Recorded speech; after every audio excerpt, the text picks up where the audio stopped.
Cette vidéo de moi petit représente exactement ce que je veux faire. Filmer la réalité. Peu importe la qualité du son, la qualité de l'image ou ce qu'il se passe. Ça n'en reste pas moins des moments authentiques qui racontent une histoire. Je t'emmène avec moi là où parfois il y aura des scènes un peu trop longues et un peu trop courtes. D'autres qui mériteraient de la musique pour être plus dynamiques. D'autres avec des images sans aucun contexte que tu interpréteras comme tu le souhaites. Certaines avec des silences, certaines où j'hésite. Tant de choses qui auraient pu être retouchées, corrigées, mais que j'aurais rendu moins authentique si c'était le cas, moins sincère. C'est un film, oui, mais c'est avant tout la réalité, la vie, la stand-up vie.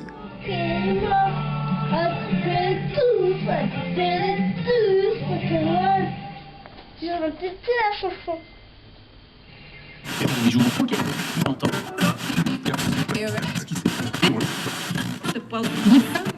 Ok.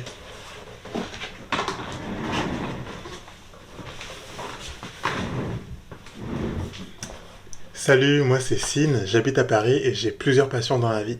La première d'entre elles, c'est le voyage. Depuis que j'ai 18 ans, je crois que je suis devenu ce qu'on appelle un globe-trotteur. Il n'y a rien qui me passionne plus que parcourir le monde en quête de nouvelles rencontres et aventures. Je sais pas pourquoi je suis obsédé par ce sentiment de liberté et la découverte de nouvelles cultures. C'est peut-être parce que petit, j'ai pas eu l'occasion de beaucoup voyager. Depuis, j'ai grandi, et maintenant plus grand chose m'arrête quand il s'agit d'aller à l'étranger. Ni la solitude, ni la météo, ni le fait d'être pris à partie, dans la rue par des inconnus, ou chez moi, par ma propre famille, ni le ridicule, d'ailleurs. Mon autre grande passion, c'est l'art. Enfin surtout le 7e art, le cinéma. Je suis tombé dedans quand j'étais petit, j'en suis devenu amoureux, et c'est sûrement ce qui nous réunit, toi et moi, aujourd'hui. Mais au-delà de ça, j'aime les arts de manière générale, que ce soit la peinture, la musique, le manga, le théâtre, la danse, les arts médiatiques ou encore la mode. Je suis attaché à tout ce qui est en rapport avec les émotions. Il y a aussi une dernière chose que j'aime beaucoup et qui va avec, c'est faire rire les gens. J'ai toujours aimé faire ça. Et plus tard, en découvrant le stand-up à la télévision, j'ai pris conscience qu'il y avait aussi un art où je pouvais m'épanouir en ne faisant que ça. Puis voir des gens que je connaissais en faire, ça m'a donné la détermination qui me manquait pour enfin me lancer.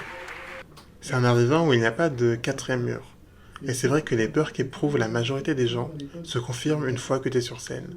C'est pas toujours facile d'interagir avec un public. Parfois, certains se sentent trop à l'aise, dans le bon sens. Il y en a qui rigolent un peu trop longtemps. Comme dans le mauvais. Ah, tu l'appelles comment? Pedro, check-moi. Ce soir, c'est moi qui fais les blagues. Parfois, c'est juste toi qui n'es pas dedans. J'ai préparé un texte, mais c'est une ambiance trop cosy, j'ai envie de parler avec vous. Il m'est même arrivé de me rendre dans d'autres pays uniquement pour ça et de perdre mes Je moyens. pensais pas que le Brexit vous coûtait aussi cher, donc je pensais pas. Non, je pensais pas. Pourquoi je parle... Oula, j'ai un oubli, mais ça va revenir. Alors, Brexit, qu'est-ce que je voulais dire? Vraiment perdre mes moyens. De l'eau, ce n'est pas choquant. J'ai encore un oubli, mais ça va revenir. Mais comme tous les passionnés du genre, je continue malgré tout parce que j'adore ça et l'adrénaline qui va avec.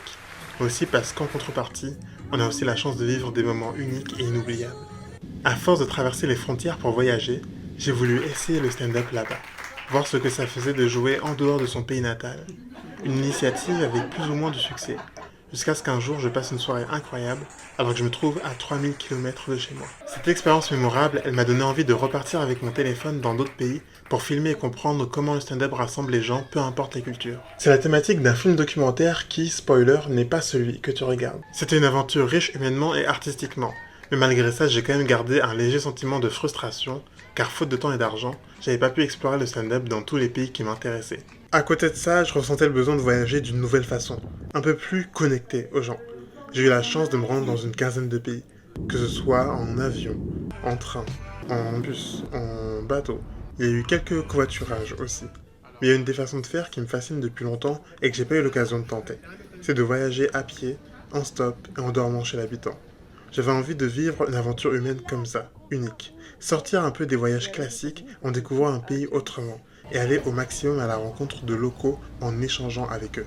Après réflexion et après avoir visité la majorité des endroits qui me tentaient, je me suis dit que c'était le bon moment pour associer ces deux envies sous un même projet. J'ai choisi un pays assez éloigné où j'ai toujours voulu me rendre, la Suède, et j'ai décidé d'y aller uniquement grâce à l'humour et la générosité d'inconnus. En partant de Paris pour arriver à Malmö, la troisième ville du pays, j'aimerais montrer la valeur de l'humour et de l'art de faire rire, qu'elle soit économique, émotionnelle ou intellectuelle. Montrer que donner de soi pour susciter le rire chez les gens et leur faire passer de beaux moments, c'est à la fois un échange authentique et une monnaie d'échange acceptée partout. J'ai choisi de me confronter au hasard et à l'incertitude. De manger et de boire uniquement grâce à l'argent de mes blagues. Ou encore de me débrouiller pour me faire prendre un stop et dormir chez l'habitant. En parallèle, j'aurai une semaine et 1500 km pour échanger et débattre avec les personnes que je croiserai sur mon chemin, artistes ou non, et avoir leur point de vue sur le sujet. Il y aura sûrement quelques moments désagréables. Peut-être que je ferai des mauvaises rencontres ou que je devrais utiliser ma couverture de survie. Il y aura peut-être des soirs aussi où je serai pas drôle. Ou au contraire, peut-être que j'y arriverai sans trop de difficultés. Quoi qu'il en soit, je vais sûrement vivre une aventure unique.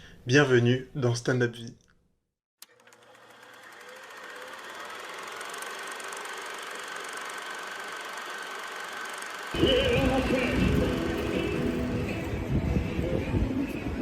Je commence mon aventure à la fin du mois d'avril 2023. L'idée, c'est de passer un week-end à Paris pour participer à quelques plateaux, mais aussi de faire des entretiens avec quelques personnes qui en font ici, et récolter de l'argent pour mon expédition qui commencera réellement lundi. Ce que j'ai fait en amont, c'est que pendant 3 mois, je me suis organisé en contactant des programmateurs, des humoristes ou des connaissances à l'étranger pour faire en sorte que chaque soir, pendant une semaine, j'ai un endroit où jouer dans la ville où je me trouve sur l'itinéraire que j'ai prévu.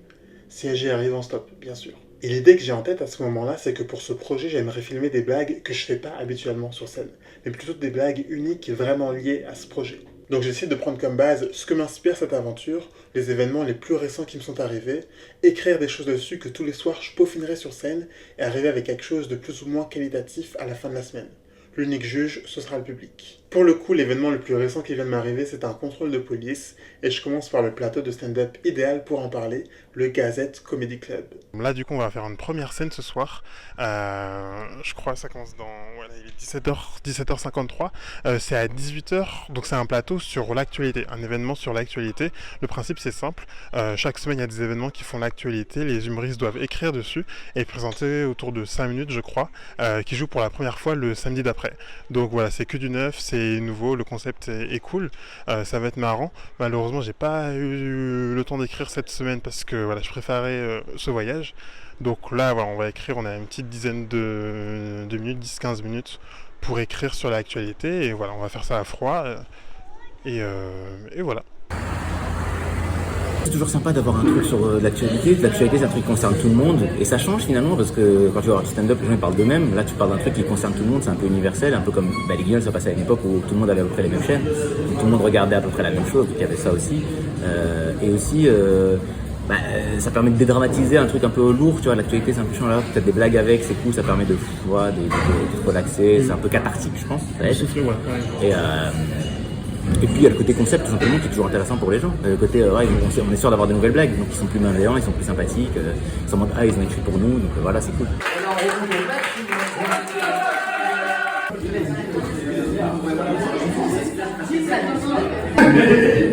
J'essaie de pas développer ça, parce que je sais que c'est ridicule.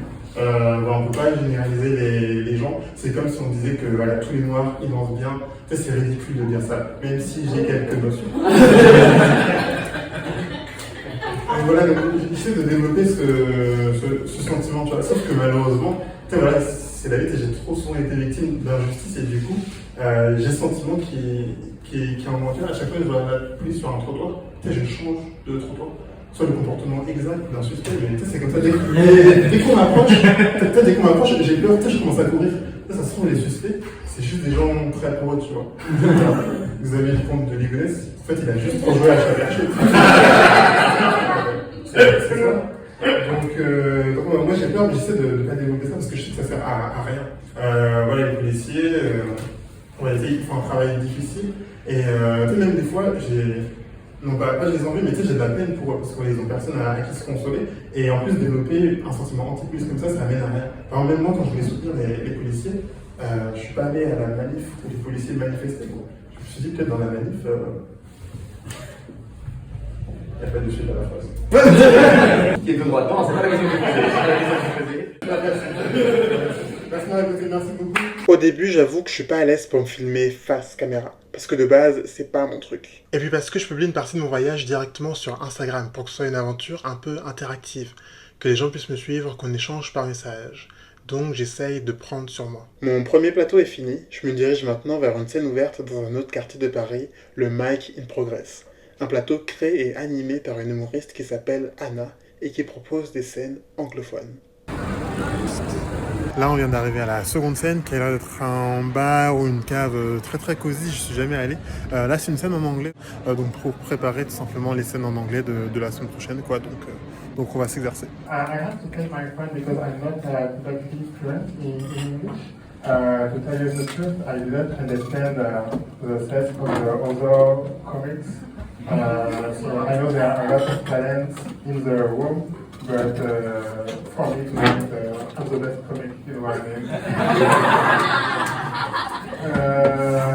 I have to introduce myself.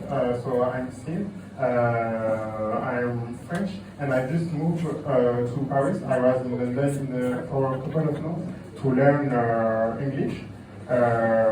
Obviously, that doesn't work. Je me doutais qu'il fait noir donc on ne voit pas trop. La scène en anglais c'était très cool mais je crois que 80% du temps le public a pas rigolé. Soit parce que j'étais pas drôle, soit parce que je prononçais pas bien les voyelles. L'accent tonique vous connaissez. Du coup il va falloir travailler ça. Et là on est arrivé à la scène d'après qui est une brasserie. C'est la première d'un événement humoristique donc on va aller voir ça. J'ai dû partir plus tôt que prévu parce que j'étais en retard pour la scène suivante qui est à l'extrémité de Paris. Malheureusement, j'ai pas eu le temps d'attendre la fin et de parler avec Anna, ni même de la filmer. Là, j'arrive à l'Urban Comedy Club, un nouveau plateau d'une autre humoriste que je connais bien, Émilie. Et malgré le programme assez chargé de la soirée, je trouve quand même le temps de monter sur scène avec plus ou moins de succès et de discuter quelques instants avec elle. Moi, j'ai un collègue à 2 km plus fort, s'il te plaît, que moi. On t'entend pas. Ah, on m'entend bien? Ouais, Là, on m'entend bien? Voilà, là c'est bon. Ok, voilà. Comme Tu quoi, me trouves bien dans ta gueule. ok. Comme quoi, j'avais vraiment besoin d'avoir un mec moins bon que moi qui galère contre Poutine pour un trop top. Vous voyez, le public démontre. Pas facile de donner, hein. Oui, j'avoue que j'adore communiquer avec les gens et puis j'adore, je pense que c'est pour ça aussi que j'aime bien être humoriste, c'est l'idée de ressentir la joie et de la partager et de la créer ensemble parce qu'il y a vraiment une énergie qui circule entre le public et les humoristes sur scène et c'est l'idée de voir sourire les gens et du coup ça me rend heureuse et du coup je suis heureuse et je les rends heureux. C'est un peu comme créer en fait ce cercle d'énergie positive qui est vraiment ravissant même quand on parle de sujets parfois qui peuvent être graves. Je trouve ça magnifique en fait les messages qu'on peut passer à travers la joie.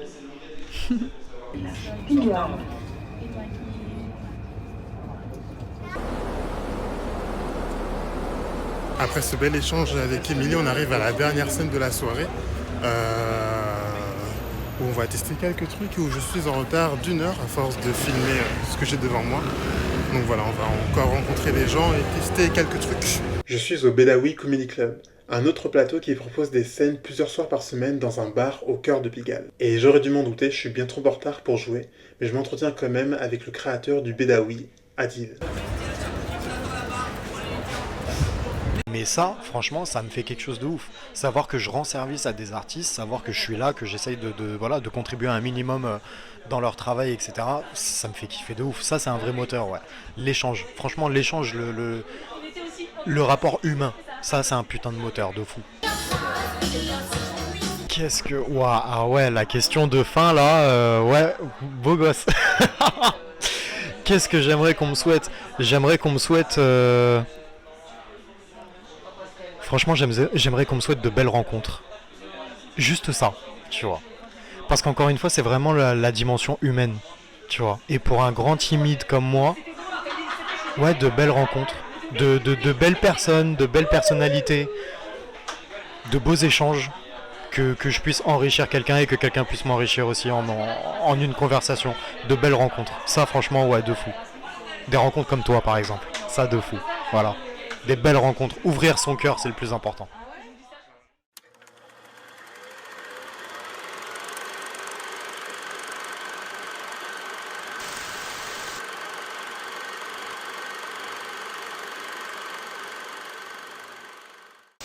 Plus qu'un seul jour avant mon départ, je m'occupe des derniers préparatifs. Je vérifie tout une dernière fois. Papier important, itinéraire, matériel, vêtements, affaires de toilette, des petites attentions pour les personnes qui vont m'héberger, la totale. Et bien sûr, une dernière scène avant de partir.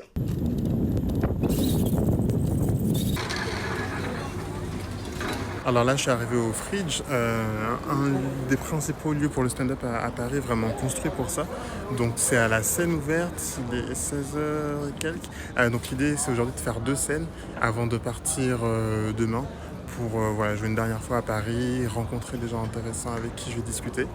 Et voilà, donc on y va. On aime déjà l'artiste. Ciao les frères. Go. Bonne soirée.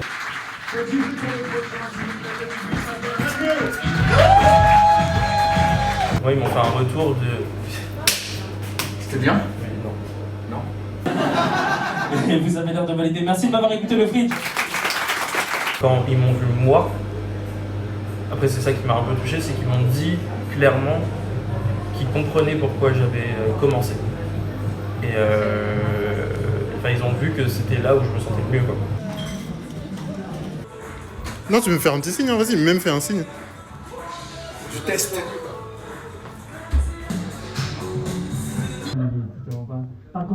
C'est tout pour moi, merci, vous avez été incroyable, merci beaucoup.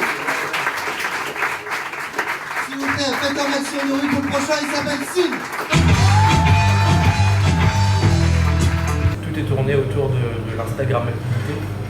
Tu peux prendre des photos partout, quoi. Et c'est un lieu très cool pour se lancer, quoi, parce qu'il y a des scènes ouvertes tous les week-ends, et on accepte tout le monde, quoi. Et ça permet de travailler énormément. Et toi, tu es le community manager du Fridge actuellement. Justement, tu parlais d'Instagrammabilité. Quand tu communiques, j'imagine qu'il faut montrer de la plus-value. C'est quoi l'intérêt d'avoir un lieu comme ça, construit spécialement pour le stand-up? Là, en ce moment, le stand-up est en train de... Enfin, tout le monde en parle, quoi. C'est un peu le truc à la mode, et tout le monde a envie d'en voir. Parce que sur YouTube il y en a, sur TikTok il y en a, on en voit partout, sur toutes les plateformes pour regarder des séries et tout, il y a du stand-up partout. On veut voir du stand-up en vrai et avoir un lieu spécifique pour ça, comme tous les autres comédie clubs de Paris. Les gens se disent ok, il faut que j'y aille, et en plus ici c'est aussi un bar à cocktail, c'est aussi un restaurant, donc c'est pas que des blagues, quoi. Tu peux passer une soirée avec repas, verre et stand-up dans la même soirée en restant au même lieu. Je trouve que c'est ça un peu la plus-value de ce lieu-là. C'est c'est une soirée complète, quoi.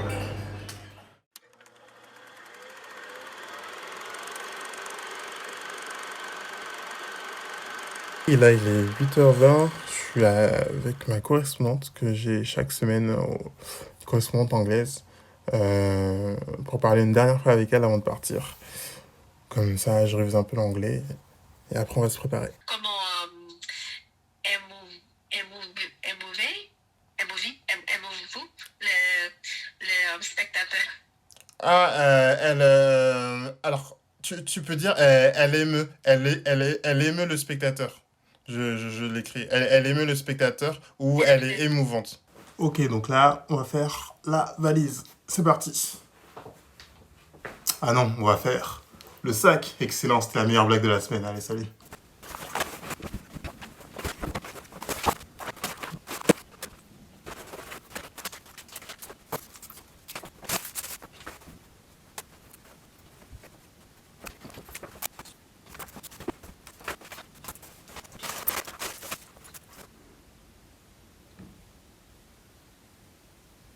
Let's go, on y va. Regardez-moi ce sac. Alors là, il est 10h50, je viens juste de sortir et on va juste aller chez le coiffeur avant de faire du stop parce que je pense qu'on te prend pas en stop si t'as pas de contour. Et après on y va. Long. Ça commence à être long. Ok, c'est bon, j'ai passé le contrôle technique. C'est parti, j'ai fait tout ce que j'avais à faire, je vais à la sortie de la ville. En chemin, je tiens plus en place parce que je réalise que c'est vraiment un saut dans l'inconnu. Moi qui suis souvent parti ailleurs en ayant un programme précis, là je me demande comment ça va se dérouler. Qui sont les personnes que je vais rencontrer, chez qui je vais dormir, comment les gens vont réagir à mon projet, est-ce que je me débrouillerai suffisamment en anglais. Et pendant que je suis dans mes pensées, je me fais à nouveau contrôler par la police. Et là, j'en suis sûr, cet élément fera définitivement partie de mes blagues de cette semaine. Ok, là, donc on est arrivé au point où on va faire du stop. Donc il y a l'autoroute là, juste derrière moi là, juste l'autoroute pour aller à... C'est là, mon doigt il est bien, ouais. Pour aller en direction de Lille-Bruxelles. Donc l'idée c'est de faire 2 jours à Bruxelles, idéalement 3 jours à Berlin et après 2 jours en Suède. Et je m'écarte de la route. Et du coup, j'ai joué un peu à Paris ce week-end pour m'exercer et gagner un peu d'argent. Donc là, j'ai gagné 22, 5, 29, 34. Ouais, donc là, je pars avec 44 €. Et voilà, donc on va commencer à stopper. Il est midi, il est quelle heure il est? Comme ça, on se chronomètre, il est midi 47. Allez, let's go. Donc là, voilà, un autre point de vue, là, il y a l'entrée de l'autoroute. Et moi, en fait, je vais me mettre là, parce que comme ça bouchonne, bah, les gens ont beaucoup de chance de me voir si je me mets là. Donc je vais me mettre là. Je suis content, j'ai réussi à faire un sac plutôt léger. Et let's go. J'ai essayé de faire un calcul mental, mais en fait, j'ai 42 € exactement. En réalité, c'est pas incroyable. Avec le même nombre de scènes dans d'autres circonstances, j'aurais pu avoir beaucoup plus. Mais c'est raisonnable. Ça rend l'aventure complexe, mais pas impossible. Parce qu'évidemment, si je prends des souvenirs pour des proches ou visite des musées, j'en tiendrai pas compte. En revanche, c'est uniquement ces 42 € qui doivent me servir pour manger, boire et éventuellement me déplacer si besoin. C'est parti. Yo, j'ai commencé un peu le stop, là je suis à l'aire de Weimar, donc à 30 km de Paris. C'est un gars qui s'appelle Cédric qui m'a pris, il était très cool. J'étais pas trop confiant pour sortir mon téléphone dans la voiture à cause d'une aventure qui vient de m'arriver, mais il était très cool. En fait, c'est que j'ai commencé le stop à Porte de la Chapelle, parce que c'est un des meilleurs spots car il donne direct sur l'autoroute, sauf que voilà, c'est Porte de la Chapelle. Et je me disais, je vais passer que 10 minutes pour faire du stop, ça ira, mais ça n'allait pas. Et là, il est 14h, ouais, 14h, ça devrait le faire. Parce que c'est à 3 heures de route maximum d'où je suis. Donc je pense que ça devrait le faire. Donc on y va, c'est parti. J'ai eu des sueurs froides. En fait, je me filmais et 2 femmes toxicomanes viennent m'embrouiller parce qu'elles sont sur ma vidéo. Je leur explique que je filme l'autoroute, je leur montre la vidéo et là, elles prennent mon téléphone. À ce moment-là, ça peut être encore gérable. Je garde mon sang-froid, je leur parle, ça sert à rien. Je commence à les palper, il y en a une qui lève la voix, et là, un mec arrive. Je lui fais comprendre que c'est pas ses affaires, et là, en 1 minute, on passe de 3 toxicos à 6 toxicos. Et là, j'ai peur, parce que ça devient dangereux pour plein de raisons. C'est un quartier qui est laissé à l'abandon, donc je peux compter que sur moi-même. Vu le nombre de personnes autour de moi, je suis pas en mesure de me battre ni de menacer quiconque. Et avec le profil des personnes, je sais qu'à tout moment, je peux peut-être me faire planter. J'ai un gros sac avec moi, donc s'il y a besoin de courir, je suis mort aussi. C'est pas mon vrai téléphone Cazon, juste celui avec lequel je me filme. Mais par contre, dans mon sac, j'ai mon vrai téléphone, mon Mac, mes papiers. Si quelqu'un du groupe s'y intéresse, je peux ressortir encore plus perdant de cette histoire. Mais d'un côté, je peux pas me résoudre à laisser mon téléphone. Parce que ça fait 3 mois que je prépare cette expédition et je peux pas tout laisser tomber. Je me suis beaucoup trop investi dedans. J'élève pas la voix, mais je continue de répéter la même phrase. S'il te plaît, donne-moi mon téléphone, c'est pas toi que je filmais. S'il te plaît, donne-moi mon téléphone, c'est pas toi que je filmais. À chaque fois qu'elle veut aller quelque part, je me mets devant elle. Je suis pas menaçant, mais par contre, je les lâche pas. Et je fais ça pendant 10, 15, 20 minutes. Et intérieurement, je me demande comment ça va finir. Parce que moi, j'interagis avec les 2 femmes. Mais derrière, il y a des mecs qui nous suivent et qui n'ont rien à voir. Et au bout de 30 minutes, et après avoir dû leur donner 10 € quand même, je parviens enfin à récupérer mon téléphone. Encore aujourd'hui, quand j'y repense, j'éprouve toujours cette sensation. Parce que j'avais terriblement peur. À la fois pour moi et pour mon projet. Là, l'aventure est vraiment lancée avec tous ses hauts et ses bas. Alors là, je suis à la sortie de l'aire d'autoroute qui va vers Lille-Bruxelles. Donc beaucoup plus de chances de croiser des gens qui vont dans la même direction que moi. On va voir combien de temps je vais mettre à me faire prendre. Tout à l'heure, j'ai mis 12 minutes. Donc c'est parti, let's go.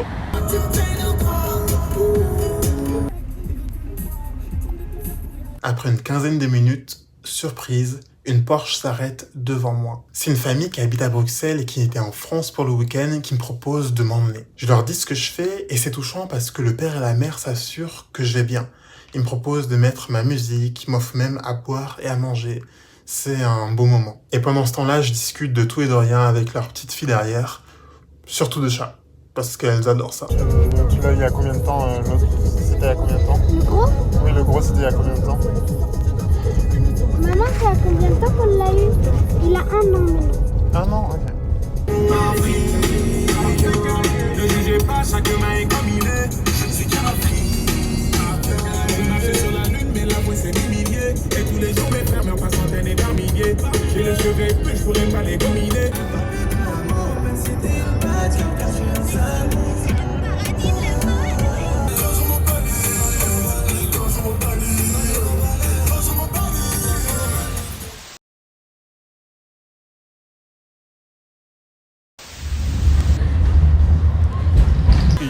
Au moment où je parle, il est 17h58 et nous sommes bien arrivés à PX Bruxelles. Nous voilà. C'est une famille en or qui m'a pris un couple avec leurs 2 enfants en Porsche. C'était un trajet trop cool, ils étaient vraiment sympas. Et je pense que le trajet en Porsche, ça rééquilibre le karma par rapport à la mésaventure de ce matin. Là, j'ai réatteint un niveau neutre. Donc on va aller chercher un endroit où se poser en attendant la scène de ce soir et penser à où dormir. Voilà.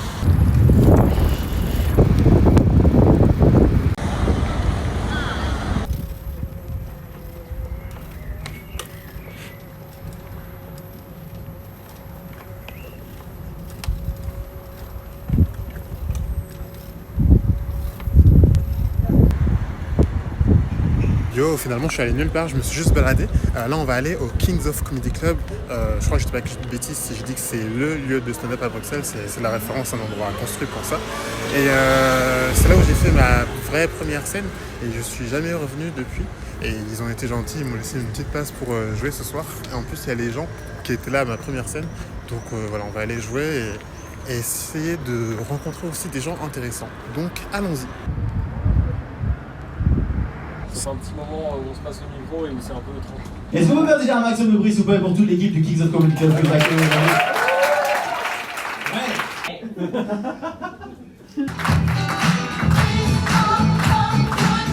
T'es optimiste, cela dit, je me dis, bon, c'est vrai que c'est...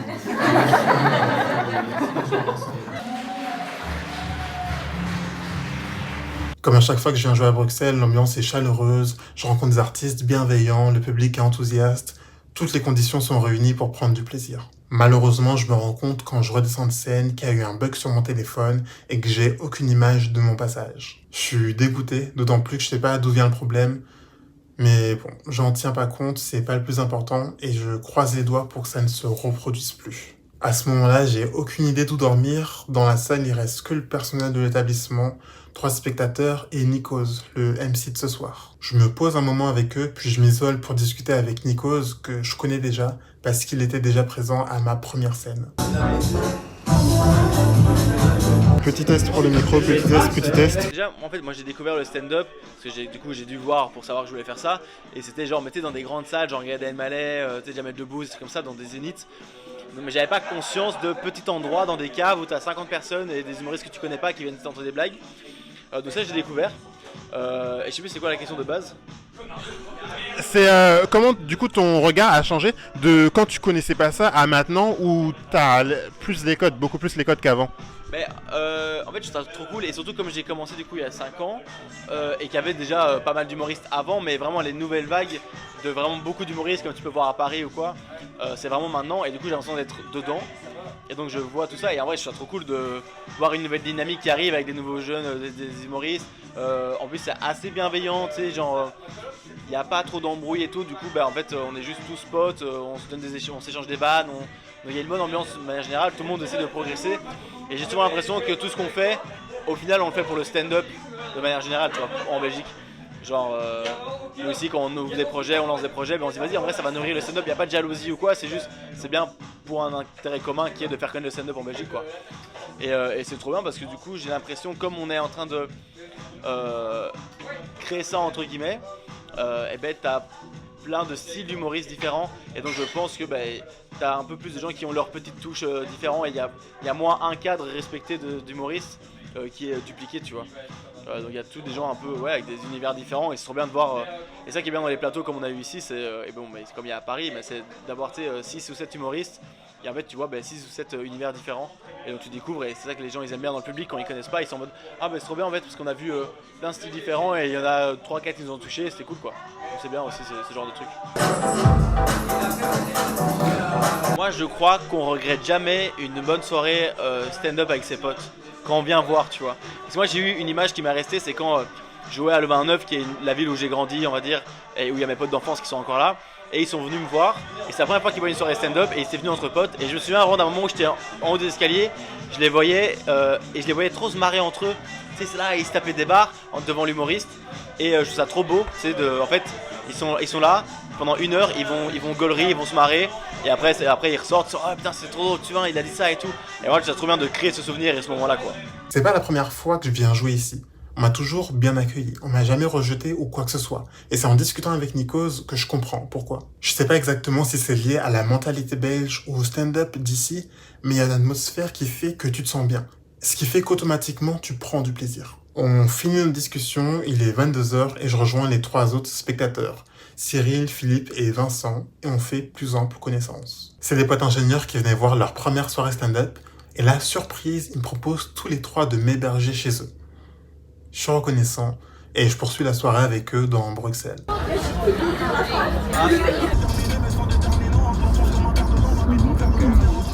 Après, ça coûte du tout, en fait. Ouais, c'est pas la bon rappeur. Je pense pas qu'on soit pro Damso pour autant, tu vois. Non, on n'est pas pro Damso. Il y a plein de rappeurs français qui sont assez incroyables. Mais on n'est pas tous ainsi. Hein. Quoi Bien vu la nuance. Fin de soirée, j'ai appris à les connaître, eux aussi. Ils m'ont offert à boire et m'ont offert à manger. Je suis très surpris de la générosité de personnes qui au départ ne me connaissent absolument pas. C'est que des ondes positives. Aujourd'hui, je serais passé par toutes les émotions. On rentre chez Vincent, il est minuit et il me fait un tour de son appartement pour que je me repère. On continue de discuter et je lui demande s'il est d'accord pour que je lui pose quelques questions.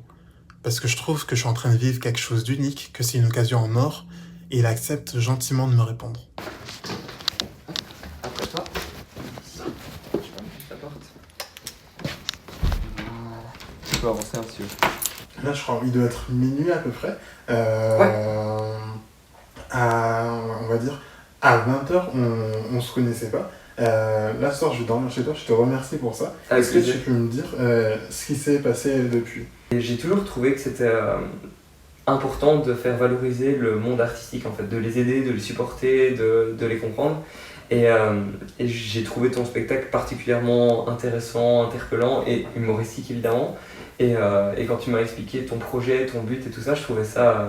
Enfin, j'ai pas réfléchi, en fait, je trouvais ça normal de t'aider, de te proposer un logement et tout ça, parce que ça me paraissait évident que de t'aider dans ton parcours, tu vois, parce que je trouve que ton parcours est tellement beau que je sais pas, pour moi, c'est normal d'aider des gens qui sont prêts à se motiver et à bouger comme tu le fais, en fait. Ok, bah déjà, merci beaucoup, c'est très touchant, tu vois. Et moi comme je te le disais, tu vois... J'ai du mal à mettre les mots dessus, mais tu vois, j'essaie de me montrer entre guillemets la valeur de l'humour. Donc moi, ce soir, en échange de nos rencontres, je vois concrètement ce que tu m'as apporté. Tu m'as apporté un toit pour la nuit, tu m'as payé un repas, tu vois, c'est des choses matérielles. Moi, ce soir, comme tous les autres humoristes, qu'est-ce qu'on t'a amené à toi ?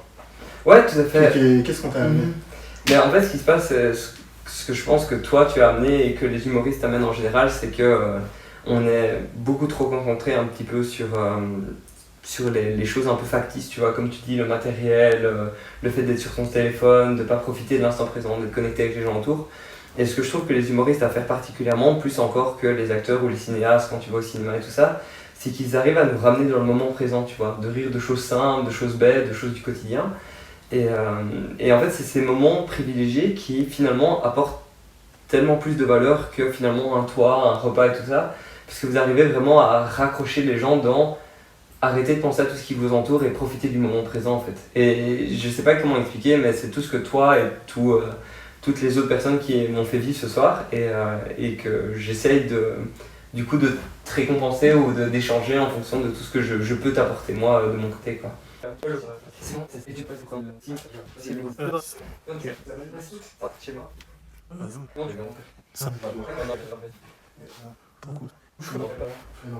ouais, tout à fait. C'est vrai que le dimanche, enfin, comme tu dis, donc le théâtre, le cinéma, je pense que c'est assez ancré chez tout le monde. Tu vois, le film du dimanche avec la famille ou les amis.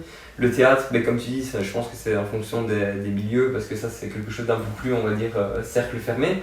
Mais par contre, un comedy club, c'est pas quelque chose qui est En tout cas en Belgique, c'est pas quelque chose qui est courant, c'est pas le mercredi on va aller au comedy club, tu vois, c'est vraiment un ami qui te propose ou un père ou un collègue qui te dit oh j'ai entendu parler d'eux, tu vas y aller une fois et c'est à ce moment-là que tu te rends compte de ce que ça t'apporte, mais t'as pas ce côté je vais y aller tous les mercredis ou tous les jeudis pour découvrir de nouveaux artistes ou juste rigoler à mon coup quoi. Bah écoute, merci beaucoup Valentin, c'était un plaisir cet échange. Avec grand plaisir. C'était trop cool, j'espère que t'as apprécié. J'ai adoré, franchement. Et j'ai tellement appris.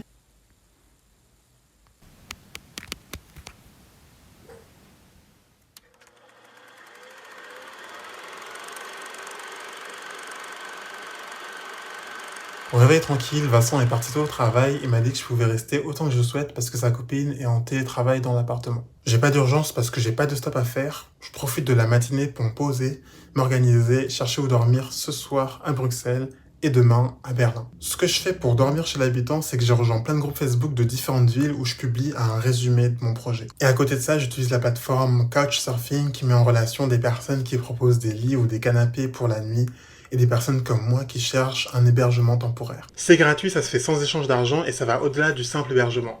L'intérêt, c'est de voyager autrement en mettant l'accent sur les échanges humains et la rencontre de différentes cultures. Je viens de m'inscrire, j'ai jamais utilisé la plateforme pour l'instant, mais j'ai appris qu'en moyenne, les personnes envoient des demandes aux hôtes 2 semaines avant pour se loger.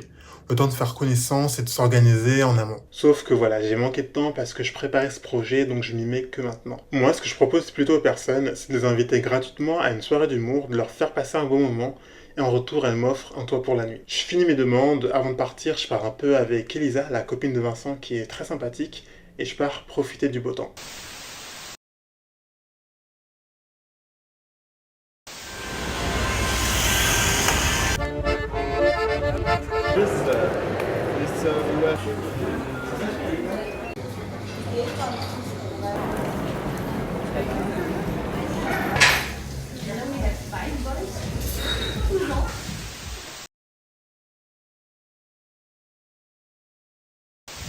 Donc là il est 15h30, j'ai quitté le domicile du couple qui m'hébergeait vers midi, c'était vraiment des amours.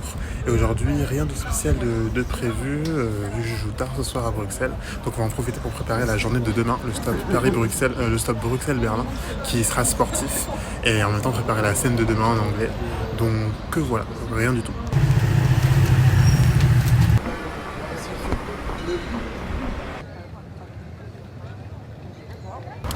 Bruxelles, oui.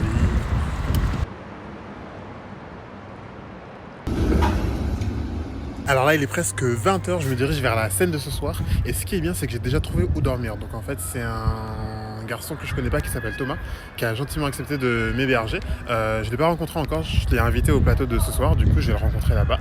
Et en plus je vais croiser des humoristes que je connais déjà, donc c'est une deuxième journée de sauver et maintenant on va profiter, let's go. Ça s'annonce plutôt bien, je vais avoir ma première expérience couchsurfing, en plus d'avoir un endroit où dormir du coup. Je peux aller à ma soirée d'esprit tranquille. Je me dirige vers une des meilleures scènes ouvertes de Bruxelles où d'après les échos que j'ai eus, je sais qu'il y a toujours une grosse ambiance. Je vais aussi faire la connaissance de Bilal, son fondateur, quelqu'un qui œuvre beaucoup pour le stand-up en Belgique et que je voulais rencontrer depuis longtemps. Et j'ai aussi la surprise d'apprendre que mon pote Tom, un humoriste que j'ai connu à Paris et qui a déménagé à Bruxelles, va pouvoir se libérer malgré son emploi du temps très chargé. J'ai vraiment tous les éléments pour m'amuser. Merci Tom pour ce verre. Avec grand plaisir. Merci beaucoup. Tom, est-ce que tu peux me dire un petit mot pour Stand Up Vie? Écoutez-moi bien, Stand Up Vie. Allez faire du stand-up. Allez, moi, moi, ce beau garçon sur scène. On va tout niquer ce soir. Lucine, Thomas, le coach surfing. Trop marrant ce qui se passe, pardon. Enchanté Thomas. Est-ce que je peux filmer peut-être? Ok. Non, c'est mon invité. Ah ok. C'est mon invité. Je peux vous filmer monsieur? Pas de soucis. Ok. Enchanté Thomas. Mais merci beaucoup. Vous êtes bien arrivé parce que je voulais aller vous chercher en bas. Mais... Non, tracasse, donc je l'ai trouvé facilement. Ok, d'accord. Une petite bière, tout va bien. Enchanté, d'accord. Vous avez déjà vu du stand-up en vrai? Enfin, on peut se tutoyer. Oh, tu peux carrément. Ouais, c'est vrai, je sais. T'as déjà vu du stand-up en vrai? Oui. J'aime beaucoup le stand-up donc. Ok. Ah, t'es un habitué ou... J'en vois pas beaucoup en vrai. J'ai fait quelques petites scènes, mais je regarde beaucoup de spectacles américains, un truc comme ça. Ok. Donc voilà. La folie, c'est génial. Cool. Au top. Du coup, je me permets, en santé, Tom, je suis un pote de Zine. Je joue pas ce soir, je suis stand-upper. Ok. Et du coup, je suis en mode, oh, tu n'y pas sur Bruxelles, oh, trop marrant, let's go, on va le voir. Oui, c'est ça. Ok, d'accord. Cool. Moi, je suis de Paris à la base du coup de passage, et là, le public n'est pas encore installé, mais ce soir, il y aura du monde. Ok. Tu vas passer un bon moment. Oh, ouais, Je t'ai invité pour ça. Donc... Non, mais c'est cool, hein, c'est une bonne idée. En plus, tu m'as eu un peu par surprise, je t'avoue. Oui, ouais. Ouais, j'ai envoyé un message un peu en retard, ouais. C'est pas grave du tout. Non, au contraire, ça fait du bien de sortir d'un truc un peu différent. Et ce que je veux aussi, c'est que tout le monde dans le quartier comprenne qu'il y a une putain de soirée qui commence maintenant. Est-ce que vous êtes prêts?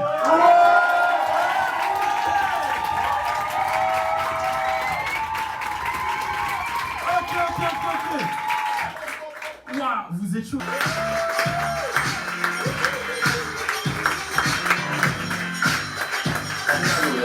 Mesdames et messieurs.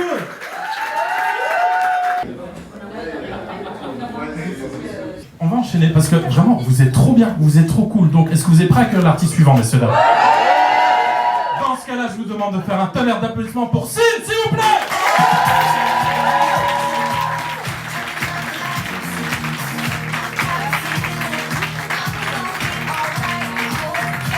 Le Comédie Café, du bruit, s'il vous plaît.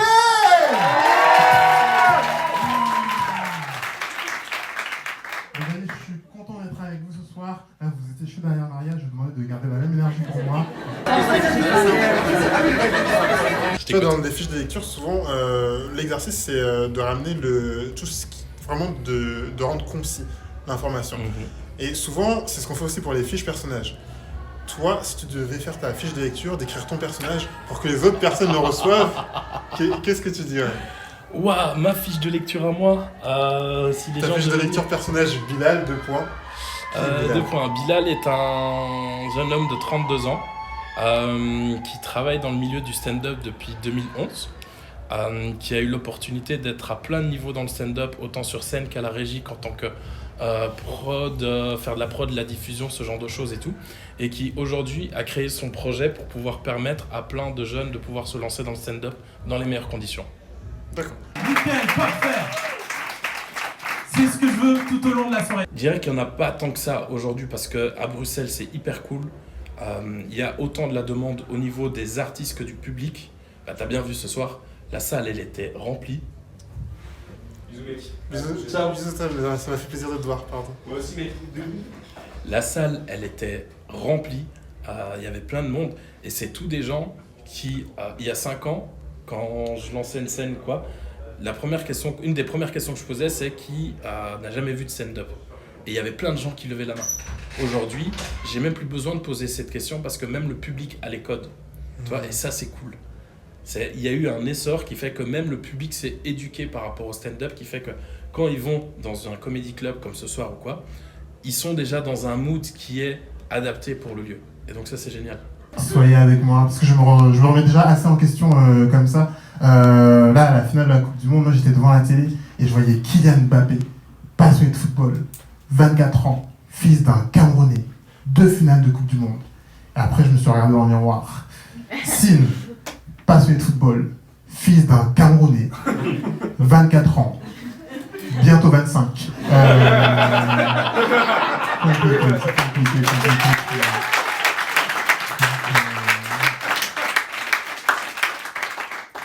Voilà. Le Cameroun, c'est mon pays d'origine, je l'ai découvert l'année dernière pour la première fois. Et c'est une période qui m'a vraiment marqué. Du coup, en revenant, j'ai voulu mettre des photos du Cameroun un peu partout chez moi pour m'inspirer. Et en tant que passionné de football, j'ai mis une photo de leur plus haut parcours en Coupe du Monde. C'est un quart de finale. Et après quelques jours, je me suis dit, dans ma chambre, j'ai un quart de finale. C'est-à-dire que même les photos qui sont censées m'inspirer, c'est des gars qui n'ont pas atteint leur objectif, quoi. Donc voilà, c'est...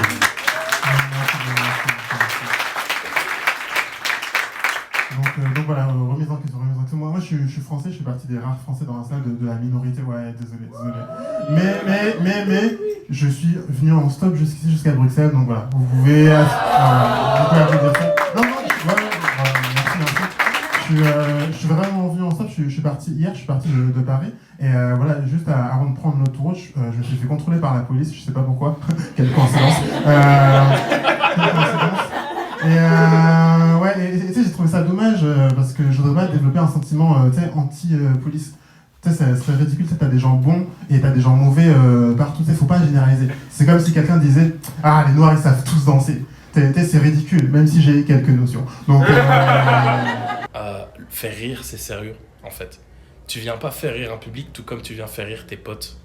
C'est-à-dire que quand tu veux te lancer dans le stand-up, et je dis ça pourquoi? Parce que je suis la porte vers l'entrée du stand-up, tu te prépares un minimum. C'est pas en mode l'histoire que j'ai racontée à mes potes hier soir autour d'un verre et que ça les a fait rire, je vais le raconter à une dizaine d'inconnus dans une salle où des gens vont être en mode non, on s'attendait à plus. Tu te prépares un minimum, et en fait, dans ce milieu-là, je sais par expérience qu'il n'y a pas de gens qui percent, il y a que des gens qui persévèrent. Et ceux qui sont arrivés là où ils sont, c'est uniquement et principalement parce qu'ils ont bossé.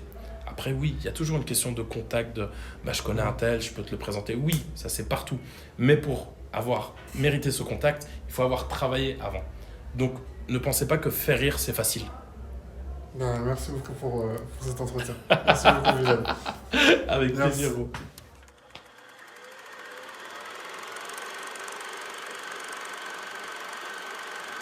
Je me réveille, dans la nuit j'ai reçu un message de Samir du KZ Comedy Club de samedi, comme quoi il a oublié de nous donner le chapeau. J'en reçois 7 €, il y avait quasiment personne, c'est pas étonnant, mais c'est toujours ça. À ce moment-là, je me dis aussi que pour rester dans mon budget au maximum, je ne vais plus payer de transport en commun. Je ne vais faire que frauder. Oui. J'ai lu que c'était d'usage d'offrir des petites attentions sur Coach Surfing. Ah non, pas du tout, t'inquiète. Ah mais j'ai déjà décidé. Ah ok. Du coup, je te laisse découvrir. Ah bah c'est gentil, merci. Je te laisse découvrir, ça me fait plaisir d'offrir. Donc. Ok, d'accord. Mais et tout sympa, Bougel, que j'avoue que c'est pas par rapport à ça. Non, c'est hyper sympa, merci mec. C'est hyper cool.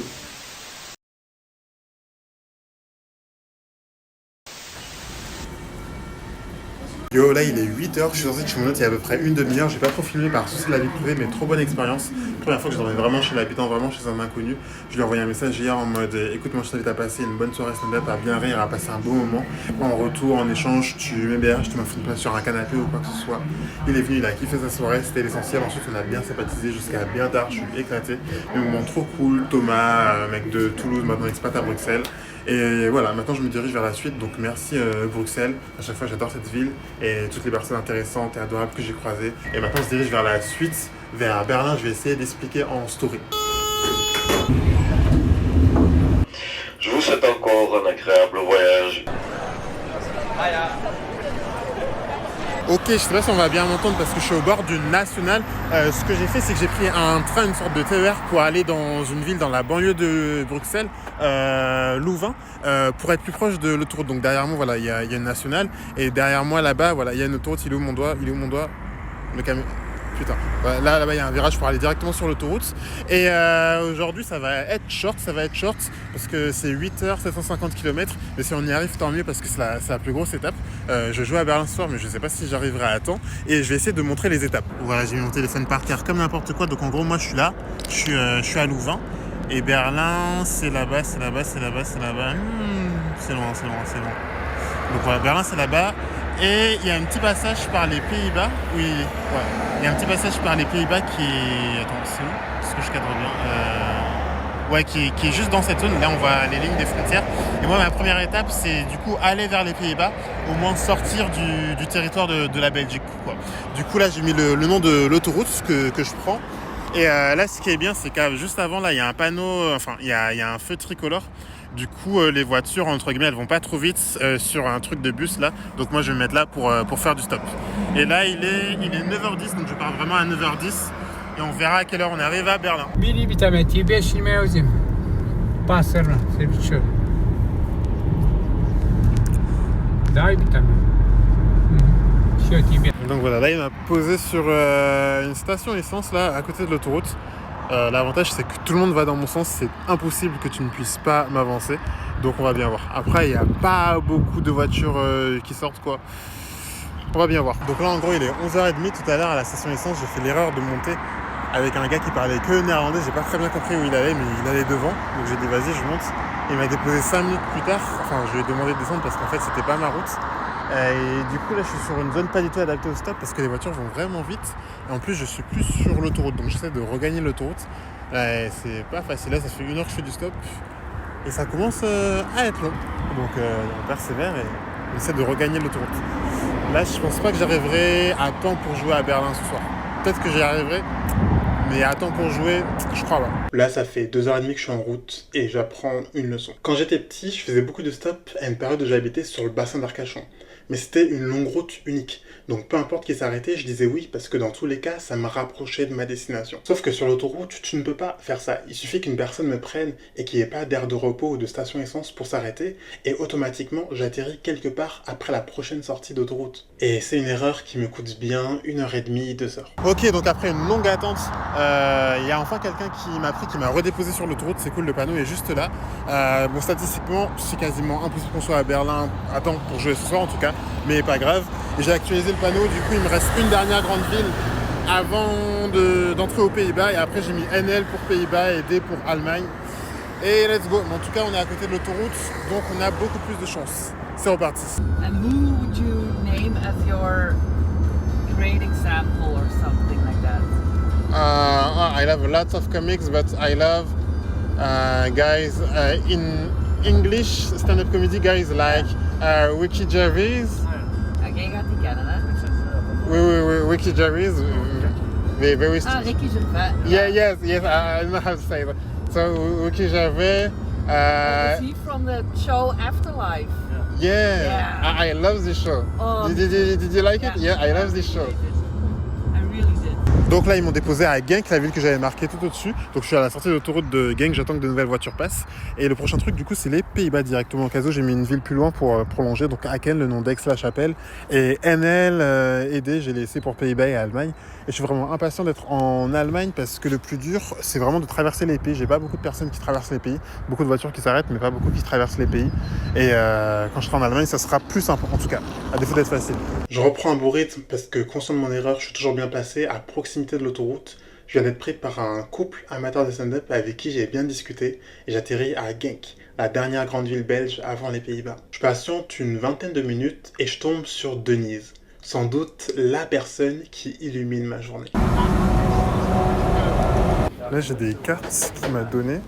C'est 5 cartes de Disneyland, ça me permet d'avoir une tasse gratuite. C'est ce qu'il m'offre, donc je vais voir quelle tasse j'ai. That's my Black Panther.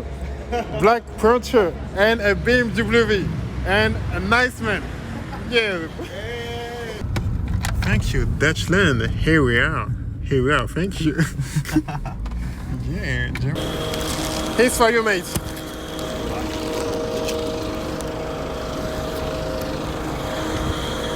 Here's for you because you're too cool. Take that. No, really.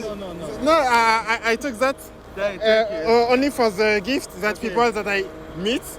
That's for you. That's a gift from Paris. Thank you. So I'm gonna put it on my desk. Please is mine. Denise, mon héros du jour. En gros, il y a un mec qui m'a pris à la dernière ville en Allemagne, un Belge de Nice, trop sympathique. À la base, il allait aux Pays-Bas. Il a même fait un détour pour moi. Il m'a posé à la frontière en Allemagne. Il s'est mis en retard au taf. Et sur le chemin, je lui ai expliqué mon projet. Du coup, il m'a acheté de l'eau, il m'a acheté un cadeau. Vraiment, c'était un amour. Même si j'ai galéré ce matin et que je suis encore loin de mon objectif du jour, cette rencontre, elle me fait chaud au cœur. J'ai passé qu'1h30 avec lui, mais la profondeur des échanges qu'on a pu avoir, sa gentillesse, la vitesse à laquelle on s'est rapproché. Il a même fait un appel vidéo avec sa copine pour que je parle avec elle. Sa volonté de se mettre en retard et de faire un détour pour moi, parce qu'il a compris que traverser les frontières, c'était compliqué en stop. C'est juste un instant inoubliable. Et ça me rappelle aussi pourquoi je fais cette aventure.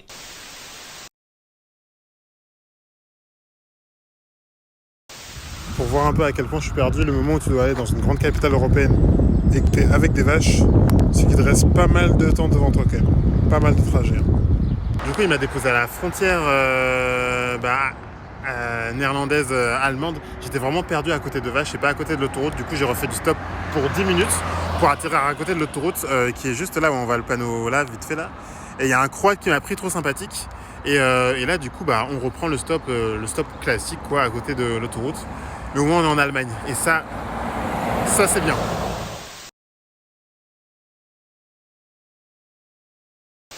En vrai, un peu déçu, j'avance plutôt lentement depuis ce matin et je voulais jouer ce soir.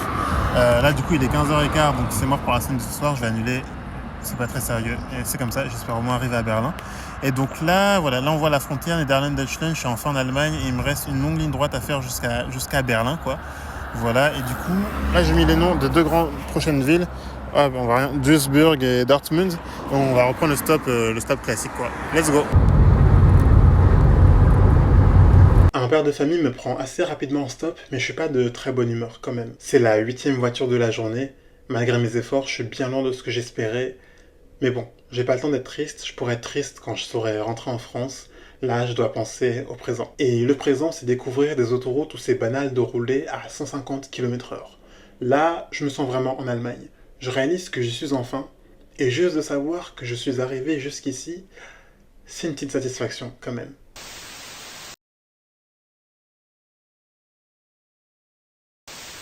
On me dépose dans le centre de Duisbourg, une des plus grandes villes allemandes, à peu près l'équivalent de Toulouse en termes de population. Et c'est très compliqué de repartir, parce que le seul endroit de toute la ville pour rejoindre l'autoroute, c'est une voie rapide.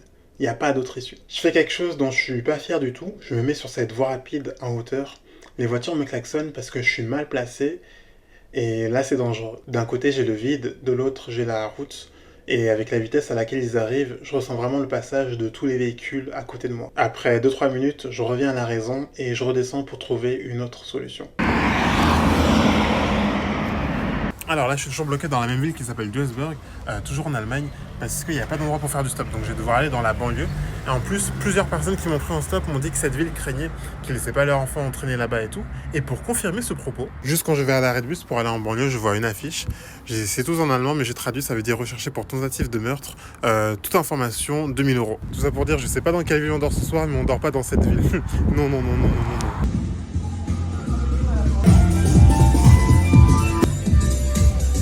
Il est presque 18h, je sais que c'est impossible d'être à Berlin avant la nuit, mais je vais au moins m'avancer jusqu'à une grande ville allemande, Hanovre, à peu près à 3 heures d'où je suis, pour avoir moins de trajet à faire demain. Je me dirige vers une aire de repos repérée sur internet qui est vraiment dans la banlieue lointaine de Duisbourg, à un peu plus d'1 heure. Il faut que je prenne 3 bus, je me mets en route, sauf que comme ils ne passent pas souvent, la correspondance entre les bus prend du temps. Je regarde l'heure, je calcule le temps d'arriver à la destination puis de faire du stop.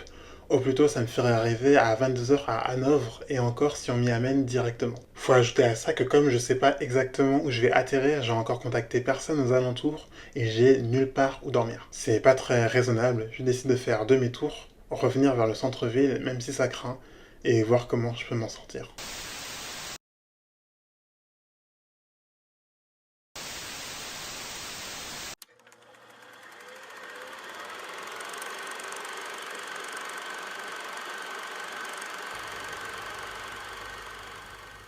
Ok, donc hier, échec total, échec complet, on va pas se mentir, j'ai pas réussi à sortir de Duisburg, la ville allemande de l'enfer.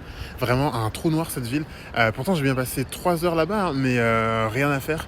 Et après réflexion, c'est peut-être pas une bonne idée de faire du stop dans une ville qui craint beaucoup, avec un gros sac, les gens sont peut-être pas enclins à te prendre. Donc voilà, ce que j'ai fait, c'est que j'ai pris un train de banlieue pour aller à Dortmund, qui est juste à côté. Donc ville plus grande, du coup avec plus de gens qui parlent anglais, et aussi dans l'objectif de dormir là-bas. Voilà. Donc j'ai trouvé où dormir tard, hein, à 22 h chez un gars qui s'appelle Ramon, un Allemand vraiment trop cool, trop chill, qui a un appart trop artistique. J'ai pas filmé parce que j'étais crevé, mais c'était une trop bonne soirée, trop bonne rencontre. Et là maintenant, ce matin, je parle de Dortmund, qui va pas se mentir, c'est très joli. Très joli, mais bon, c'est pas le but du projet. Quand même dégoûté hier parce que je devais jouer à Berlin. Voilà, on m'avait inscrit sur des line-up, je devais rencontrer plein de gens intéressants et visiter Berlin ce matin, mais c'est pas grave, donc là on y va.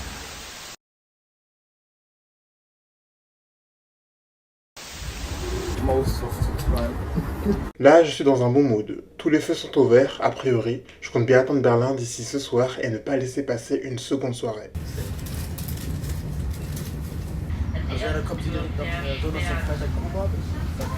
Donc là il est environ 9 h après l'échec total d'hier, où j'avoue la tentation de juste payer un train ou payer un bus vers Berlin était très tentante.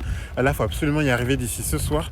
Donc ce que j'ai fait, c'est que j'ai pris un train de banlieue puis un bus pour aller vraiment dans la périphérie de la ville. Donc là je suis vraiment à la limite de la ville. Alors, je pense que vous pouvez le voir, c'est vraiment des champs autour de moi, je suis vraiment à la campagne.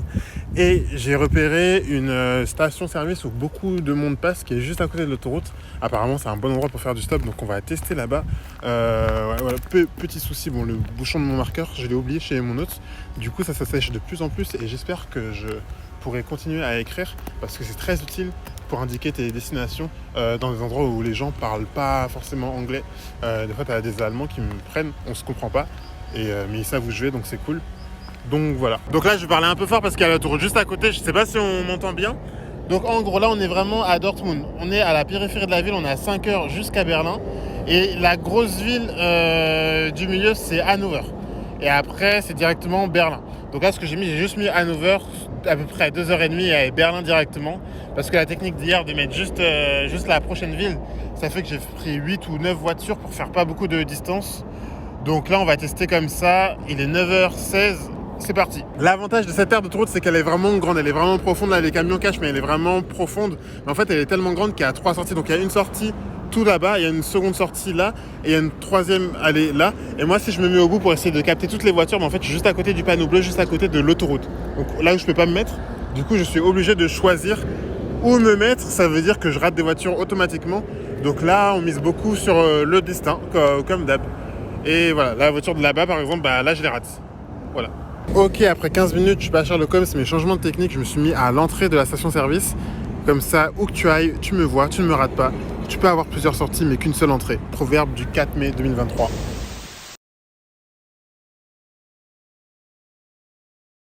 Je sais pas si on m'entend bien, je suis toujours à côté de l'autoroute. Là, il y a une femme trop sympa, Aline, qui m'a appris. Bon, elle m'a pas amené jusqu'à Hannover, elle pouvait pas, elle m'a déposé à Bielefeld, qui est une autre grande ville. C'était quand même 1 heure de route, donc ça me rapproche. Là, il me reste 1 heure jusqu'à Hannover et 4 heures jusqu'à Berlin. Donc là, je suis sur une autre station d'essence, j'ai remarqué Hannover et let's go. Ça commence plutôt bien. À l'aire d'autoroute où je suis, une femme, Hélène, s'arrête faire quelques courses et vient d'elle-même vers moi pour me proposer de venir avec elle. Elle dégage une sorte d'énergie positive. C'est quelqu'un avec qui tu as envie de discuter. On échange sur pas mal de sujets et elle m'en apprend beaucoup sur la perception de la conduite en Allemagne. Que lorsque l'on regarde les quelques autoroutes sans limite de vitesse, ça peut paraître très libre, mais qu'en réalité, c'est très réglementé et qu'en cas d'erreur, il est beaucoup plus difficile de récupérer son permis en Allemagne que ça ne l'est en France, par exemple. Je serais bien resté avec elle toute la journée, mais après 1 heure, on doit se séparer malheureusement, car nos chemins prennent une direction différente.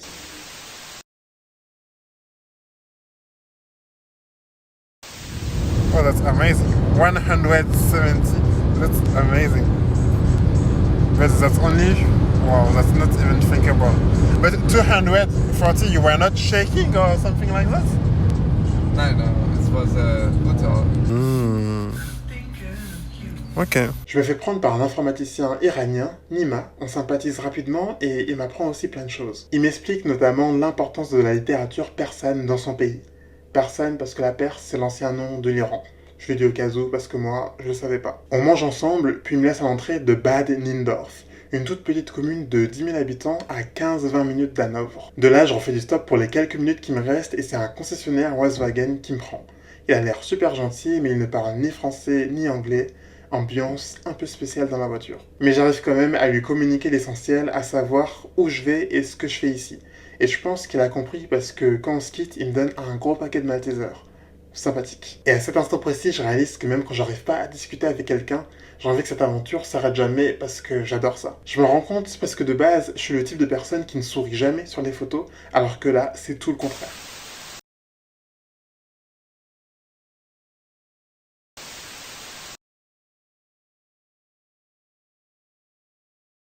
Ok, donc ce matin, nous étions là, à Dortmund. Là, on est à Hanovre. Et il nous reste en vrai 3h20 jusqu'à Berlin. Il y a une ville de taille moyenne sur le chemin qui s'appelle là Magdeburg, où à la limite, on peut me déposer. Mais sinon, on la direct jusqu'à Berlin parce que s'il n'y a pas de grande ville, donc je vais galérer à me faire reprendre si on me dépose pas sur un bon truc. Et sinon, le stylo ne marche plus. Donc là, on va au pouce. Let's go.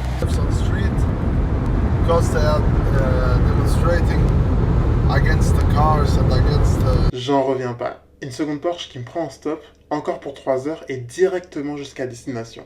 Exactement comme lundi. Là, je peux que me détendre. Je profite, il fait beau, le mec est cool, c'est un père de famille qui rejoint des potes dans la capitale pour quelques jours. On discute et on échange nos points de vue sur pas mal de sujets. Les voitures, les clichés sur nos pays respectifs, les voyages. Et à la vitesse où on va, les 3 heures de route se transforment assez vite en 2h30. Voire un peu moins. That's awesome.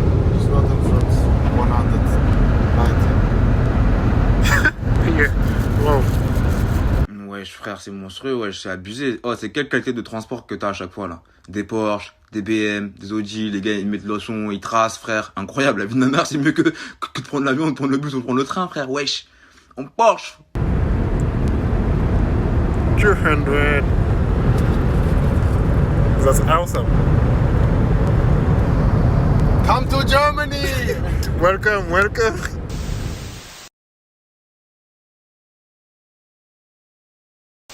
Il est 17h et après 1000 km, je suis aux 2/3 du trajet. Je suis enfin à Berlin. Là, je me dis waouh, je l'ai fait. C'est aussi une ville qui me fascine depuis longtemps, dont je suis attiré par la culture, l'histoire, l'état d'esprit des gens, toutes les activités qu'il y a à faire. Donc, je me balade un petit peu. Parce que quand même, Berlin quoi.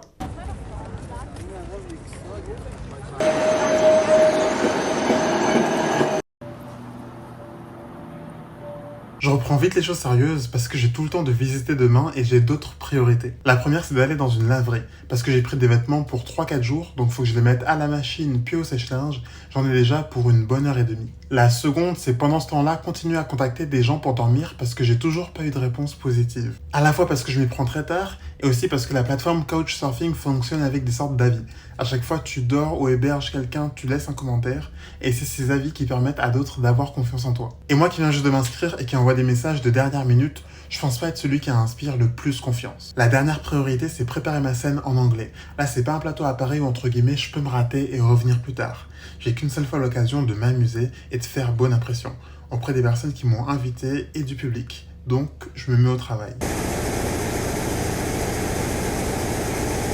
Quand je suis à la laverie, je discute avec Anna, une étudiante qui fait aussi une machine, et à l'opposé, il y a un homme qui range ses affaires parce qu'il a fini. Il sort et il dit à Anna que ses vêtements ont séché plus vite que prévu, et que si elle veut, elle peut utiliser le sèche-linge parce qu'il reste du temps supplémentaire. Il reste du crédit.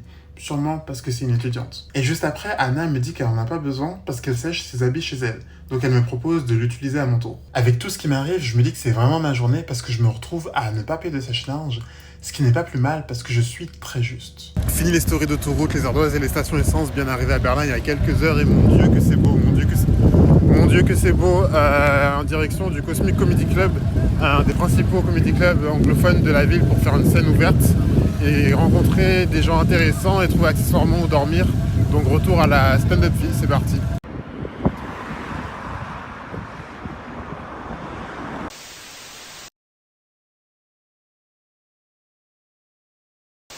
J'apprends que Mélida, une humoriste expatriée à Berlin que j'ai connue à Bordeaux, peut se libérer pour venir me voir jouer. Elle n'en était pas certaine, donc ça me fait vraiment plaisir. Je la rejoins avant que le show commence, je lui explique ce que je fais là et c'est un amour. Elle me demande comment elle peut m'aider, comment elle peut contribuer financièrement ou autre. Moi je lui explique que j'ai vraiment pas besoin de grand chose, c'est le but du projet. Elle insiste et je lui dis qu'à la limite, si elle veut, elle peut me donner 2 € pour acheter un stylo pour mon ardoise parce que le mien est mort, mais c'est tout.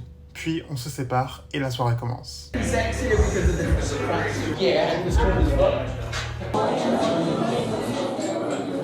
Hello everyone. Hello.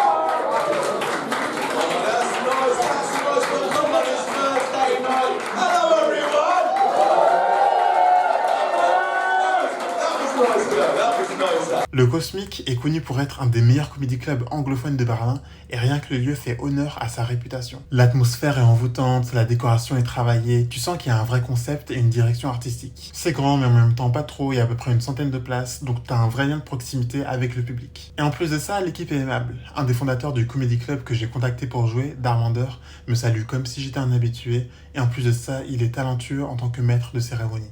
Il sait comment mettre un public à l'aise. Je me sens bien. La seule appréhension que j'ai au fond de moi, c'est de jouer en anglais. Jusqu'à très récemment, j'ai toujours détesté l'anglais. Puis je me suis rendu compte que ça pouvait beaucoup servir. Donc je me suis mis à étudier avec des plateformes en ligne, des podcasts, des livres, des séries. Et il y a quelques années, j'ai voulu réaliser un de mes rêves. Je suis parti vivre dans ma ville préférée, Londres, pendant quelques mois.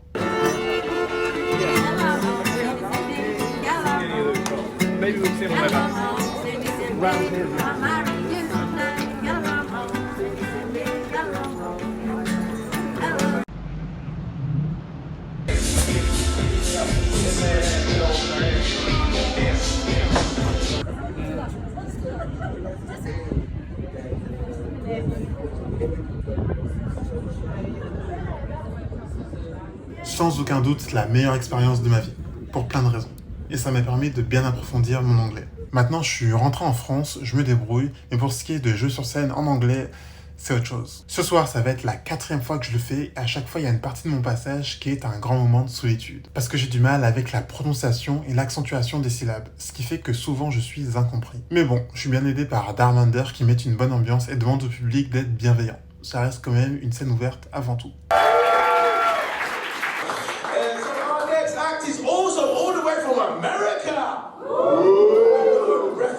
y'all welcome Anza. The time of my life.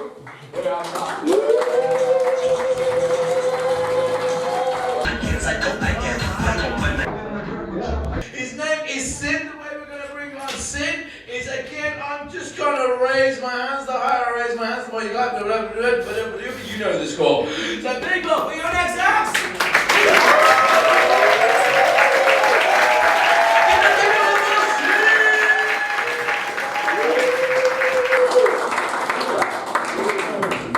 Hi, Xavier. How are you doing? Okay, so I know I'm from France. I have a very strong accent. And to tell you the truth, I'm not even bilingual in English. I don't understand all the evening. I didn't completely understand the sets of the other comics. So yes, tonight for me, even if I know that there is a lot of professional comics in the room, as I don't understand tonight, I'm the best comic, you know. So yes, stay with me, please. I've been hitchhiking from Paris to Berlin. I've come there 2 hours ago, and no, that's not a joke. And just before to leave Paris, next to the highway, I got stopped by the police. I really don't know why. What a coincidence!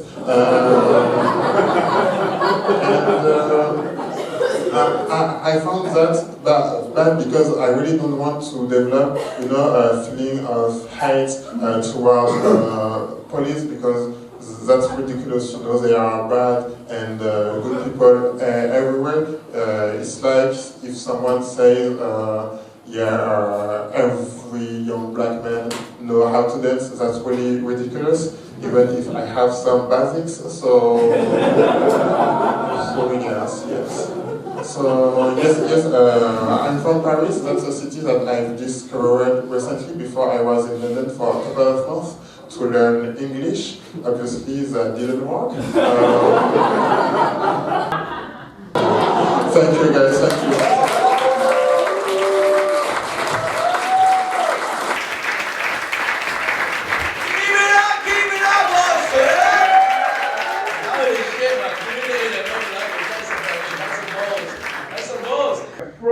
Groceries here. At the moment, we are the #1 comedy club in Berlin on every single platform. Yeah, every single fucking platform.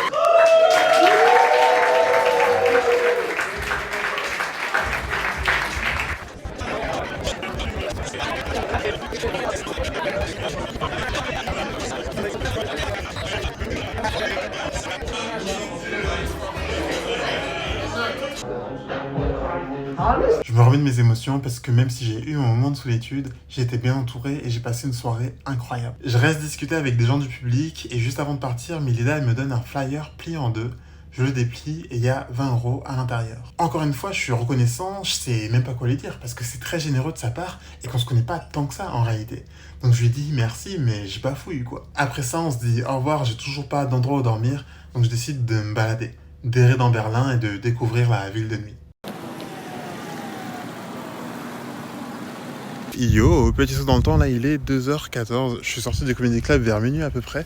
J'ai pas pu faire mon entretien parce que la personne était trop occupée, donc je reviendrai demain pour le faire au même endroit. Et je suis un peu perdu parce que j'avais pas où dormir. Du coup j'ai erré un petit peu dans la ville, j'ai envisagé de dormir dehors parce qu'il fait pas froid et j'ai entre guillemets ce qu'il faut. Mais j'ai vu des rats, donc projet inenvisageable. Donc remise en question quand même, remise en question de ce que je fais là. Je suis toujours dans le centre-ville de Berlin, mais changement d'état d'esprit. Je me balade, mais ça craint un petit peu. Il y a un homme qui me suit de loin à quelques centaines de mètres, je le sais parce que je tourne plus ou moins en rond et je le vois toujours derrière moi. En plus, il a un accessoire métallique sur une chaussure, donc j'entends tout le temps le même bruit derrière moi, ce qui est assez stressant. Je pense à passer la nuit en boîte ou dans un bar dansant, mais j'ai pas le budget pour et je suis vraiment fatigué. Donc je me résous à passer la nuit dehors. Donc là il est 2h45, j'ai choisi où dormir dehors. Donc en fait à Berlin il y a beaucoup de, je sais pas si on voit, il y a beaucoup de banquettes comme ça le long des restaurants. Et en fait si tu t'allonges là, en fait t'es pas visible quand les gens passent dans la rue. Donc j'ai marché une demi-heure jusqu'à sortir du centre-ville. Là ça fait vraiment un quart d'heure, 20 minutes que j'ai croisé personne. Je suis parti dans un quartier je crois assez chic parce que beaucoup de belles voitures et personne qui passe, vraiment c'est silencieux. Et je vais tourner la caméra du coup. Donc voilà, c'est des banquettes comme ça, donc c'est très simple. Je mets le cadenas autour de mon sac, je m'allonge, j'ai une couverture de survie et on est parti. Pas besoin d'en dire plus, hein, je crois. Allez, dernière vidéo avant de dormir, donc là j'ai ma couverture de survie. On la voit pas avec le flash. Mon sac derrière. Et let's go, à demain.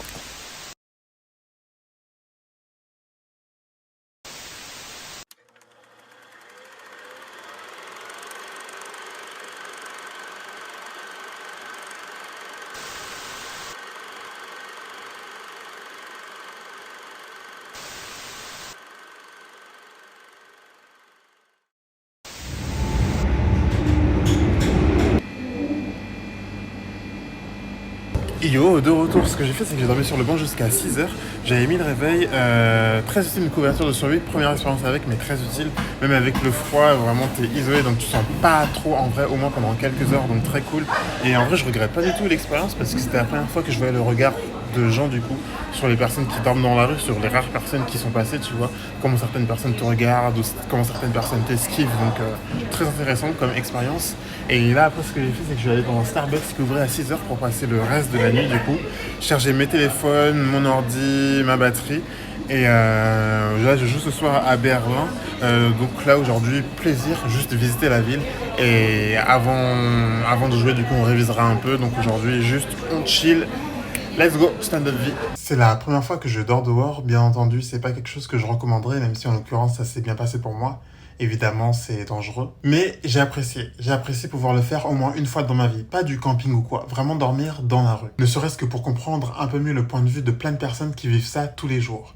Avec plein de problématiques que tu ne te poses jamais au quotidien. Trouver un endroit où dormir, peu importe qu'il soit confortable ou non. Est-ce que je vais me sentir en sécurité? Comment je vais faire si j'ai besoin de faire telle chose alors que j'ai pas d'intimité? Je trouve qu'expérimenter ça me permet de prendre un peu conscience de telle chose.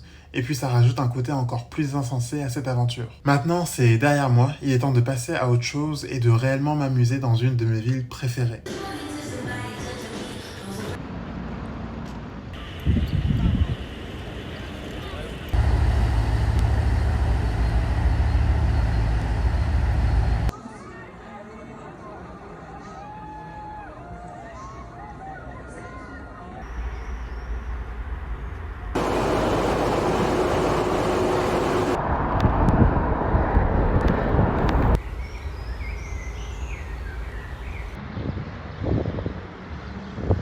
Là, je suis dans mon élément, le voyage. Je parcours la ville en partant de ce qui reste du mur de Berlin et je m'intéresse à tout. Je découvre toutes les facettes de la capitale. Les jardins à Billère, la culture automobile, l'architecture moderne d'après-guerre, la culture de la mode, un paradis pour les fashionistas comme moi, les grands parcs, les musées et lieux de sous-culture. Je profite vraiment au maximum. La fin de journée approche et il y a une activité que je suis obligé de faire puisque je suis à Berlin, c'est manger un kebab. Ici, il y a une vraie culture autour puisqu'avec la Grèce, c'est le deuxième pays occidental où ça a été importé en premier. Je me dirige donc vers ce que certains considèrent comme le meilleur kebab du monde, d'autres comme le meilleur kebab d'Allemagne. Je sais pas le prononcer, je vais demander à Google. C'est le Mustafa's Gemus Kebab.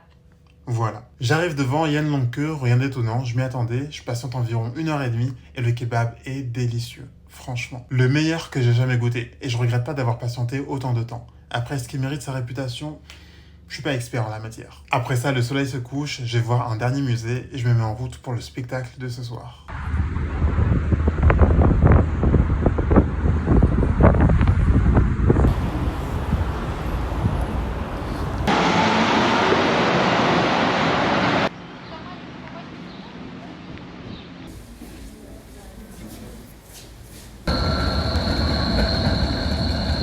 Yo, retour aux choses sérieuses, entre guillemets, si on peut dire ça, dans une banlieue plutôt cosy à la périphérie de Berlin.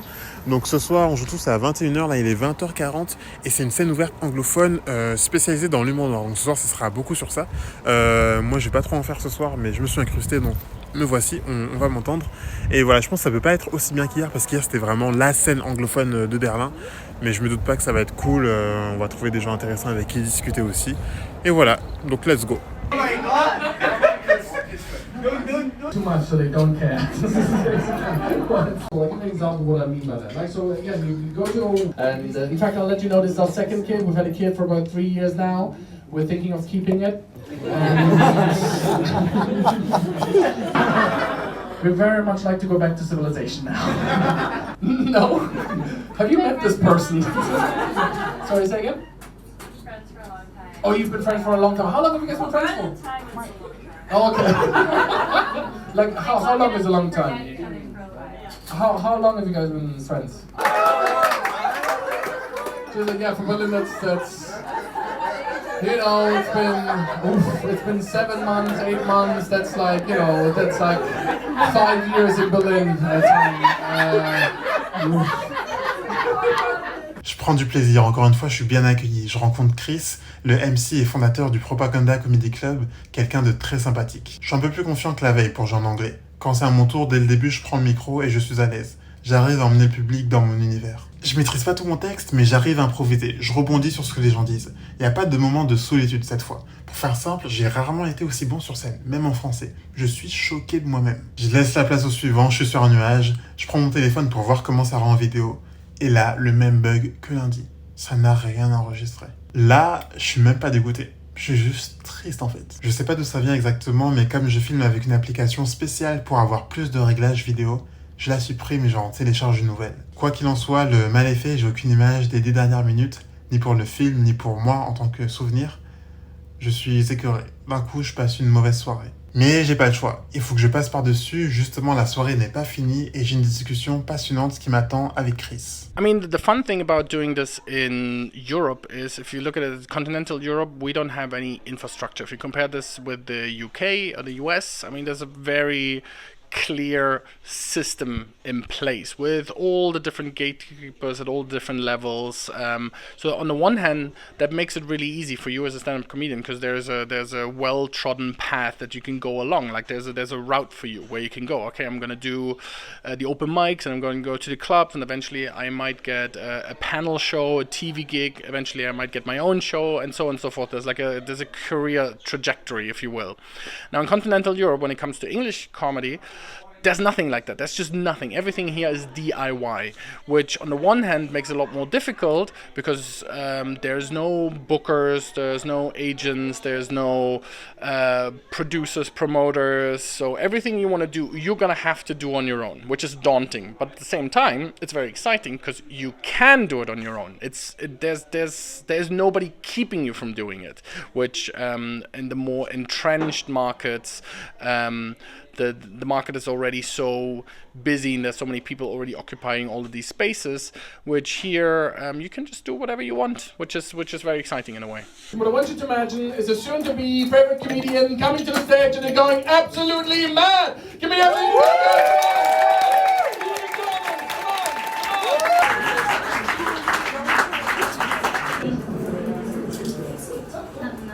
And then we find this now as stand-up is becoming a lot more popular in continental Europe. Audience get a lot more educated in the way that they're part of the experience. Because a lot of times what we have is a theater-going audience, right? In France, in Germany, where people sit down and go, okay, you've got 2 hours of my time, I'll sit here, I'll listen to you, and at the end, I'll clap, right? That's sort of a lot of what the audience is like. But you get a lot more now younger audience that sort of understand. They've either watched a lot of stand-up on YouTube, on Netflix or whatever, but they kind of get it. They understand, oh, I'm part of this experience. So however much I'm showing my enjoyment, it'll increase everybody's enjoyment, including myself. Par rapport à ce que j'ai pu apprendre en Belgique, je trouve ça intéressant qu'ici en Allemagne, il y ait plus une façon de faire do it yourself, comme l'a dit Chris. Un peu autodidacte. Ça fonctionne moins sous forme de collectif. Mais par contre, t'as beaucoup plus cette approche que le stand-up, ça doit être une expérience à vivre. Tu le ressens dans l'identité visuelle des lieux et des comedy clubs. Mais sur place aussi, c'était la même chose hier au Cosmic, et si t'as pas de spectateurs ou de spectatrices, c'est que des gens de la famille. Puis les soirées sont bien plus longues qu'en France ou en Belgique, et elle se déroule pas exactement de la même manière. Mais la finalité est la même, que le public passe du bon temps, et c'est la conclusion de notre conversation. On quitte le bar, il est 1h, malheureusement beaucoup trop tard pour que je retourne au Cosmic faire mon interview avec Darmander. J'abandonne l'idée, je marche avec Chris, on continue à faire connaissance, il me raccompagne jusqu'à une station de métro. C'est le moment des adieux et il me souhaite bonne continuation. Et c'est la dernière personne à qui je parle avant de quitter Berlin.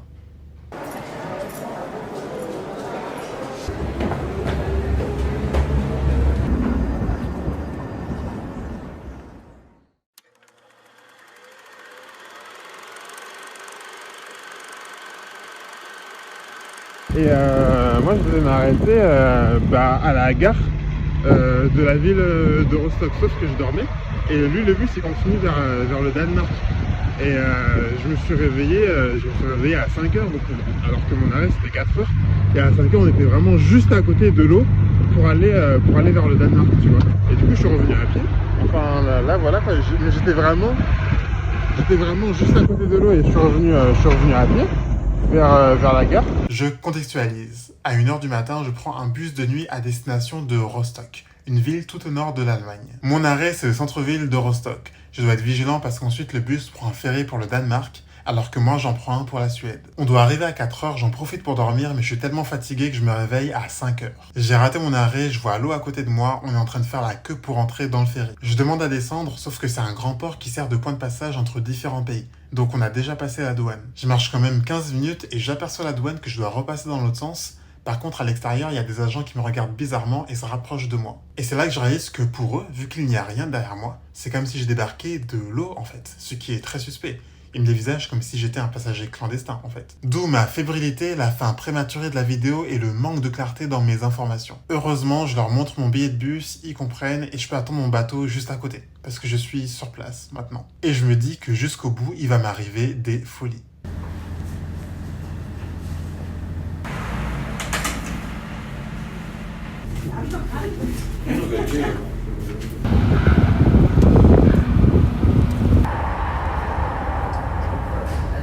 Yo, petite mise à jour, ce soir on joue en Suède à Malmö, la 3e ville la plus grande de Suède, juste à côté de Copenhague du Danemark. Et là pour aller à Malmö depuis Berlin, en fait on est obligé de passer par l'eau et de prendre un ferry quel que soit le chemin. Et ça prend minimum 6 ou 7 heures. Donc ce que j'ai fait dans la nuit d'1h à 4h, j'ai pris un bus de Berlin à Rostock, une ville en Allemagne. Et là il est 7h51, je suis en train de prendre un ferry de Rostock à Trelleborg, une ville en Suède. Et après je ferai du stop de là jusqu'à Malmö pour arriver à temps pour jouer ce soir. Donc c'est parti. Le repas est inclus dans le prix du ferry, je reprends des forces. C'est des spécialités locales, donc j'ai déjà un avant-goût de la Suède, puis je dors.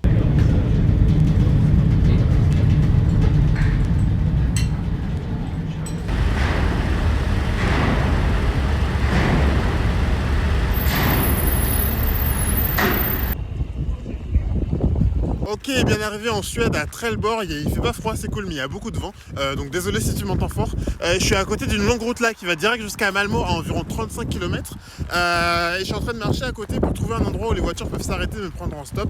Parce que c'est vraiment une petite commune entre guillemets où je suis, c'est 40 000 habitants, l'équivalent d'un Angoulême ou d'un Chartres en France. Et pour l'instant je marche, mais il n'y a pas d'endroit comme ça fait 20 minutes que je marche, donc on va bien trouver. Et en tout cas c'est qu'à 35 km, donc je devrais largement y être avant ce soir, même avoir le temps de visiter quelques trucs à Malmö. Donc let's go. Donc là en gros il n'y a vraiment rien à côté de la route principale, là c'est là où les voitures passent. Donc je me suis mis sur le côté dans une route perpendiculaire, j'ai trouvé un arrêt de bus. Donc il y a beaucoup moins de passages, mais on va tester là pendant quelques temps, sinon on va bouger.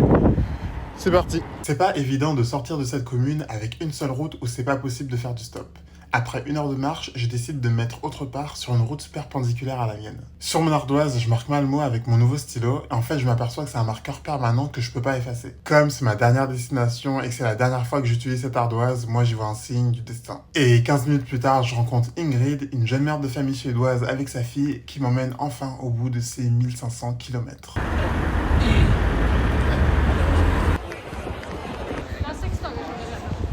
Je découvre la Suède, je découvre Malmö, beaucoup de gens se déplacent à vélo, c'est comme je l'imaginais. Il y a un contraste fascinant entre le côté historique de la ville avec des ruelles bordées de maisons médiévales et de l'autre côté un quartier très futuriste, avec au milieu de ça la mer. C'est une ville assez grande quand même, la 3e du pays, et pourtant on se sent dans un village. Ça a du charme, l'atmosphère est paisible, c'est reposant et ça fait du bien de marcher ici.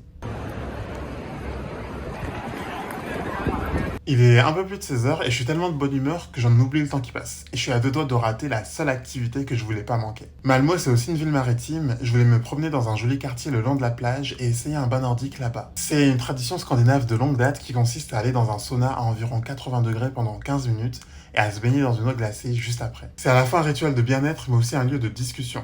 Et ici, à Malmö, il y a un établissement de bain en plein air réputé qui propose l'expérience traditionnelle. Tu traverses un ponton et t'as un grand bâtiment construit sur pilotis avec plein de saunas où t'as vue sur l'eau. T'entres nu dans le sauna comme le veut la tradition et après tu vas directement dans la mer. Clairement une expérience à tenter. J'écourte la balade et je me rends d'abord là-bas avant la fermeture.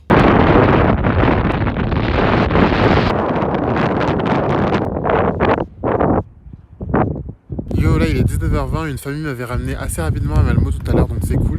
Paradoxalement, il y a trop de soleil, vraiment trop de soleil, mais en même temps il fait super froid. Donc là je me suis juste baladé depuis tout à l'heure et j'ai testé un bain nordique, donc bain sauna de 85 degrés.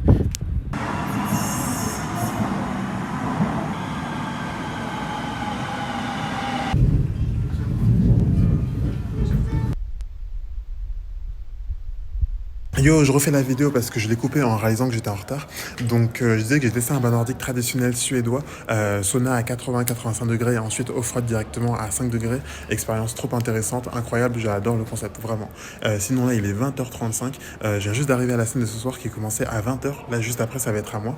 Et en fait je crois qu'il n'y a pas de stand-up à Malmö de ce que j'avais vu, il y a juste une personne qui organise un show de stand-up chaque mois dans un hôtel plutôt chic et en ramenant des artistes de tous les pays un peu et de tout niveau et dans un espace assez grand. Là, je viens de voir la taille de la salle, je viens d'entrer. C'est quand même assez grand pour jouer en anglais. Je pensais pas que j'allais jouer devant autant de monde. Et du coup, on y va, let's go. Je vois qu'il y a à peu près 200 personnes assises et mes sentiments sont partagés. D'abord, la pression remonte un petit peu. Hier, ça s'est tellement bien passé à Berlin que je suis arrivé ici un peu confiant. Et puis, c'est original parce que j'ai jamais joué dans un endroit comme ça. On est dans un des hôtels les plus prestigieux de la ville.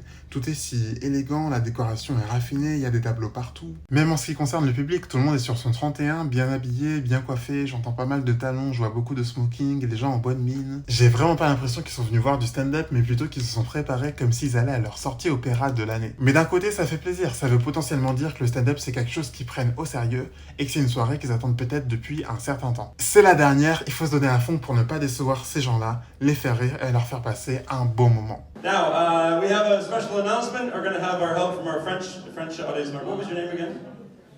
Marie-Pierre. How do you say, we found Sin, and he had train problems, but now we found him, and we're going to have a great time. Allez, allez, allez.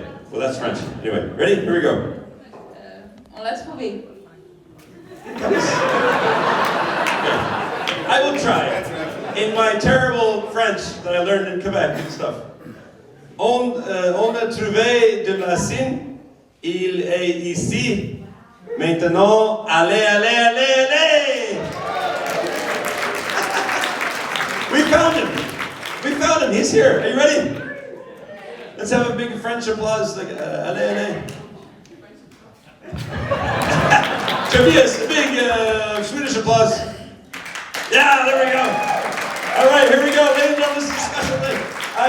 This is fantastic. This guy wrote me. He's like, I'm from Paris. I'm coming through Sweden on some documentary about myself or something, and I want to come. And I'm like, sure, come. And he's here now. Ladies and gentlemen, from France, Mr. Sin. There he is.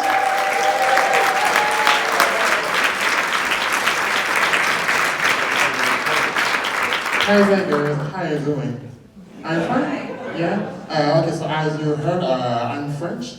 I don't even know why I perform in English. I'm not even fluent in English. To tell you the truth, I didn't understand correctly the performance of the other comics. So tonight I'm the little beginner of the night, but as I don't understand the other ones, tonight I'm the best comic for me, you know. That's simple, that's simple. So yes, as Joe told you, I've been traveling from Paris to here by hiking. Really from Paris. And just before to leave Paris, I got stopped by the police. I really don't know why, what a coincidence. I think that's bad, you know, because I really don't want to develop a feeling of hate against police. I think that's ridiculous. You know, you have bad and good people everywhere.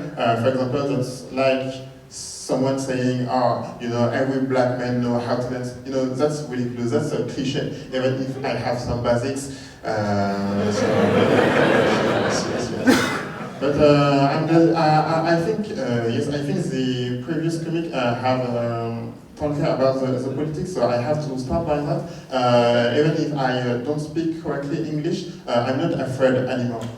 Because last year I've learned that the Ukrainian president was a comic at the beginning. So now when people don't laugh at my jokes, I think about another comedian just the next door, and I'm like, I'm not the worst comedian, you know, so I'm fine. But I'm glad to be here. Paris is where I live, but I'm discovering the city. Before I was in London for a couple of months to learn English. Obviously that didn't work.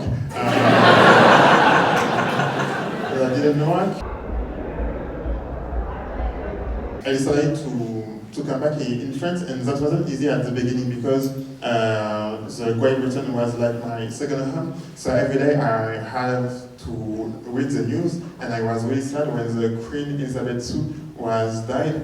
I was really sad, and after I learned that she died in her favorite castle, so I was like, it's okay. But you know, if you have a favorite castle,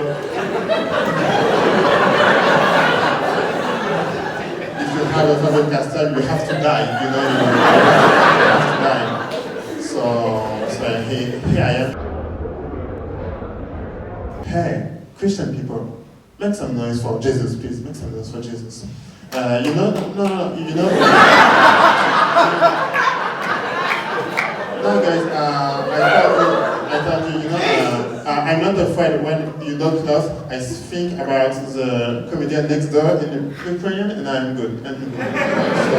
Yes. So that was all I could remind in English. So thank you for having me tonight. Thanks.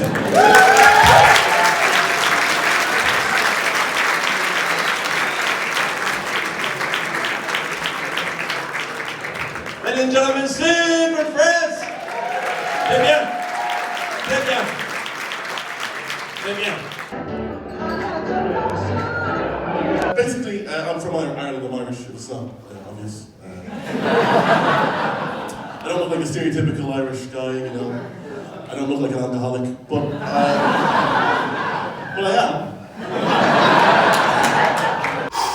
Je l'ai fait, j'ai passé un bon moment, le public aussi, c'est parfait. Même si au début c'était pas évident, je me mettais la pression pour être à la hauteur parce que ce soir il y avait aussi des têtes d'affiche.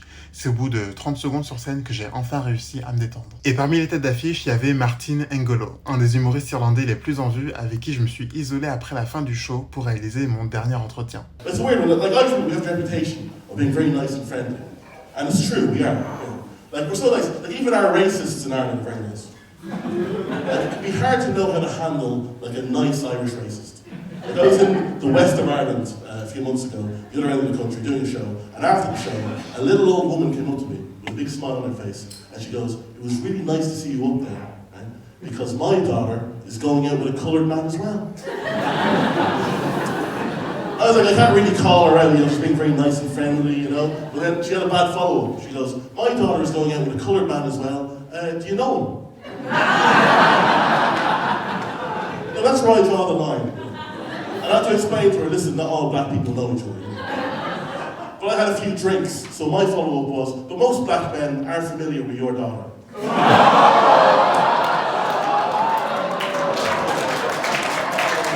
Even my family, you know, it's like, oh, when you do a show, invite us.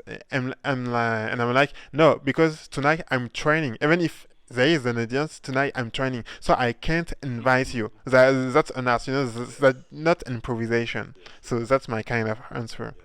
Well, okay. Well, on the art, the idea of comedy as an art, I'm kind of mixed. I think, as an art, if you're starting out, I think it's very low art. I think it's more of a craft, because you have to get people to laugh for it to work. So every other art is interpretation. You know, I think of art as like this can be interpreted different ways.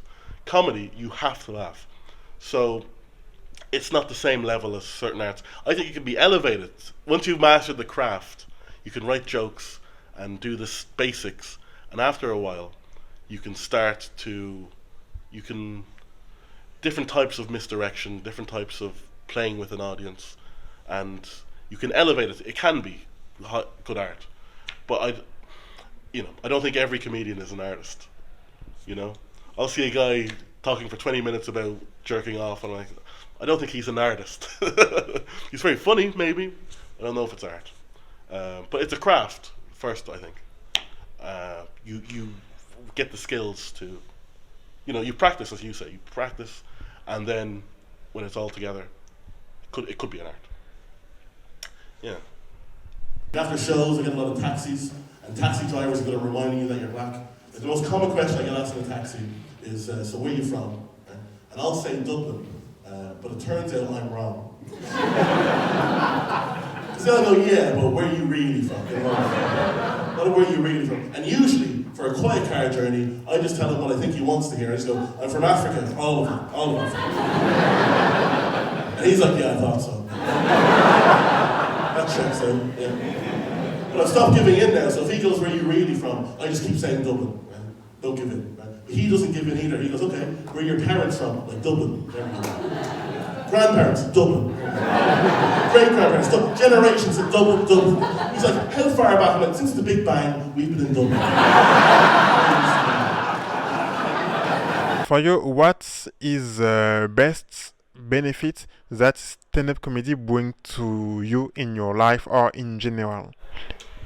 Well, man, a lot. Two things come to mind. Getting to see the world. I've been to so many countries and places I wouldn't go that I can just, people will fly me to places. Someone has flown me here. That's incredible. I never would have thought I'll go to, I'll go to Malmo. Who wants to go to Malmo?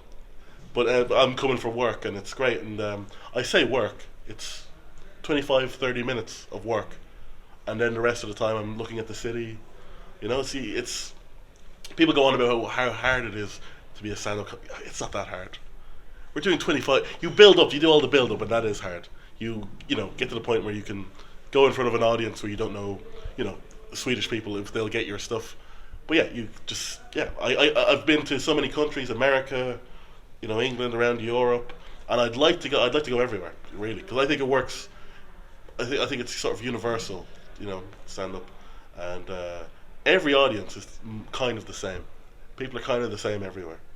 So you can learn about slight differences in cultures, but you do learn that most places are the same. People have similar senses of humor. And the other thing, personally, was like growing up, I was very shy and quiet and struggled. If I was like in a social situation, very quiet. And there's a weird thing with comedians, where we've never met until tonight, but we can just talk comedy. Because there's a weird thing where comedians, doesn't matter how long the comedian has been going, we've all done horrible club gigs, we all have the same sort of stories. So it's a good connection with a certain type of person, comedians, who are all fucking crazy. Yeah.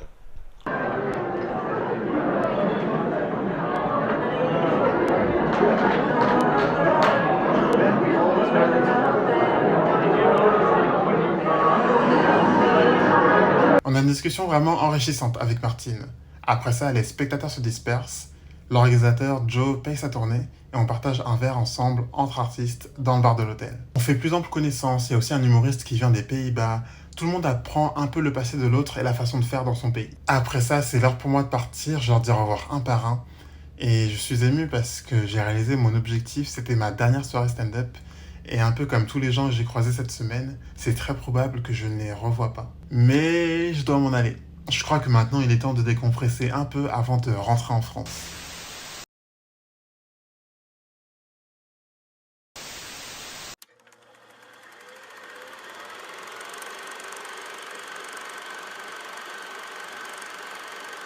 Toute la nuit, je suis dans un bus en direction du nord de la Suède. Pendant 1 heure, on roule à côté d'un lac. Il est à peu près 4 heures du matin à ce moment-là. Le soleil se lève déjà et c'est vraiment un beau spectacle. Si beau que j'ai oublié de sortir mon téléphone au bon moment pour filmer, tellement j'étais absorbé par ce que j'avais devant moi.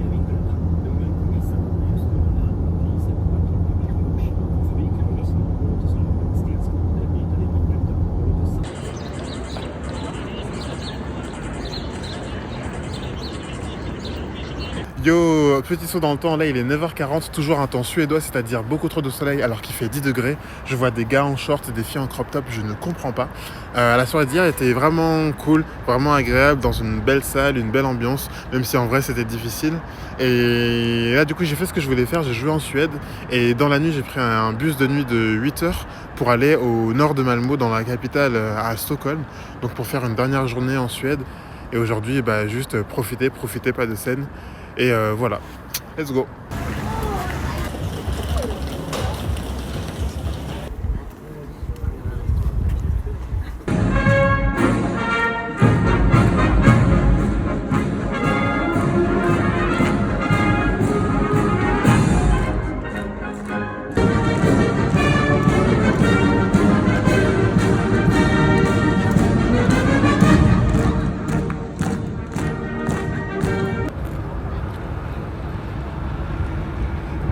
C'est la capitale du pays, mais c'est toujours la Suède, donc il fait plutôt bon vivre et ça reste une ville à taille humaine. Ce qui est étrange par contre, c'est que Stockholm est divisé en une quinzaine d'îles principales, donc où que tu sois, tu ressens la présence de l'eau. Je me balade un peu sur les quais parce que tout ça crée une atmosphère vraiment paisible. C'est la même chose pour l'architecture de la ville et tout ce qui est dans la plupart des magasins de mode et autres. Tout est design et minimaliste, à l'image de la Suède, finalement. Et j'apprends que tout ça a un nom, ça s'appelle le lagom. Un mot intraduisible, mais on pourrait dire que c'est l'art de vivre suédois qui consiste à vivre avec ni trop, ni trop peu. Le parfait équilibre de ce dont on a besoin. Et je goûte aussi aux spécialités suédoises qu'on m'a recommandées, comme le hareng, le poisson typique, ou le fika, évidemment. Ces fameuses peaux sucrées que tu prends n'importe quand avec une boisson chaude et une pâtisserie, souvent des cannelbullar, des sortes de brioches à la cannelle délicieuses.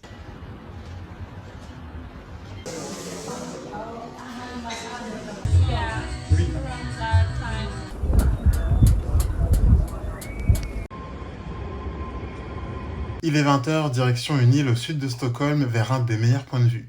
Une colline qui surplombe la ville. C'est un endroit où on a l'habitude de se réunir les habitants de la ville. Il y en a qui jouent à des jeux, d'autres qui pique-niquent ou qui écoutent de la musique. C'est bonne ambiance. J'observe les gens, la ville et j'admire le coucher de soleil.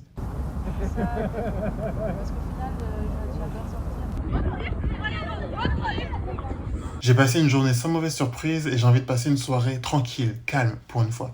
Le lendemain, je dois me lever à 4h30 pour prendre un avion. Je fais un dernier tour, je marche en direction d'un restaurant traditionnel et ensuite je prévois de rejoindre une chambre d'hôtel que j'ai réservée en banlieue.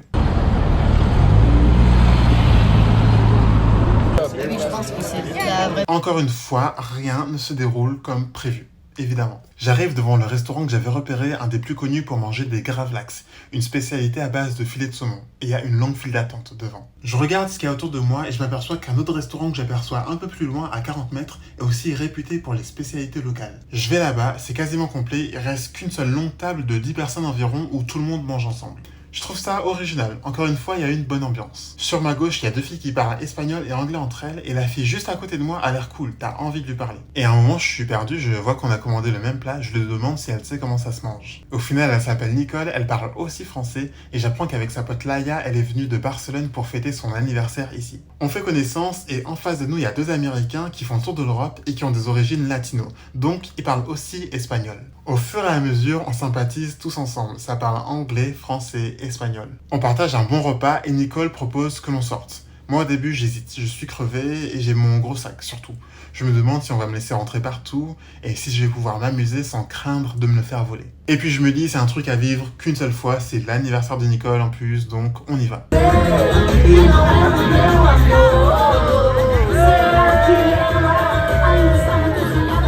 On marche dans la nuit, après plusieurs échecs, on trouve enfin un bar dansant qui nous plaît en plein centre-ville. On passe une bonne soirée, je danse avec Laïa, elle m'apprend des pas de danse latino que je ne connais pas, todo bien. Oh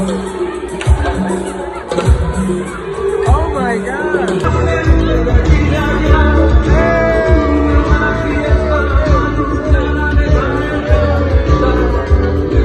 Il est 2h50, le bar ferme dans 10 minutes.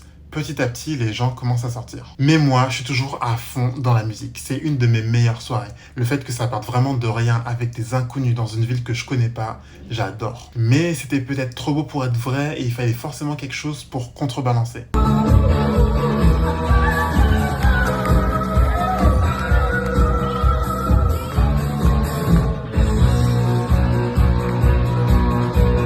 Je me suis enflammé.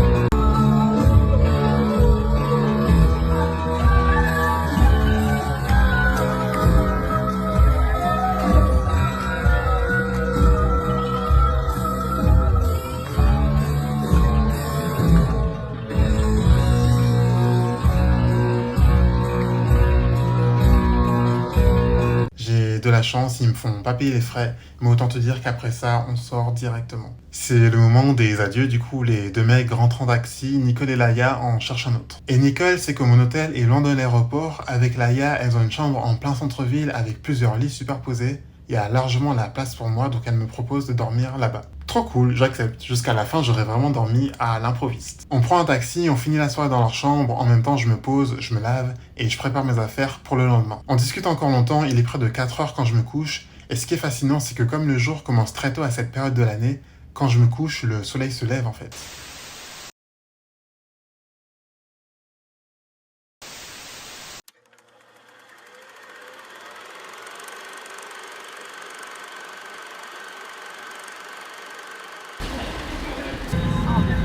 When we are up in there, it's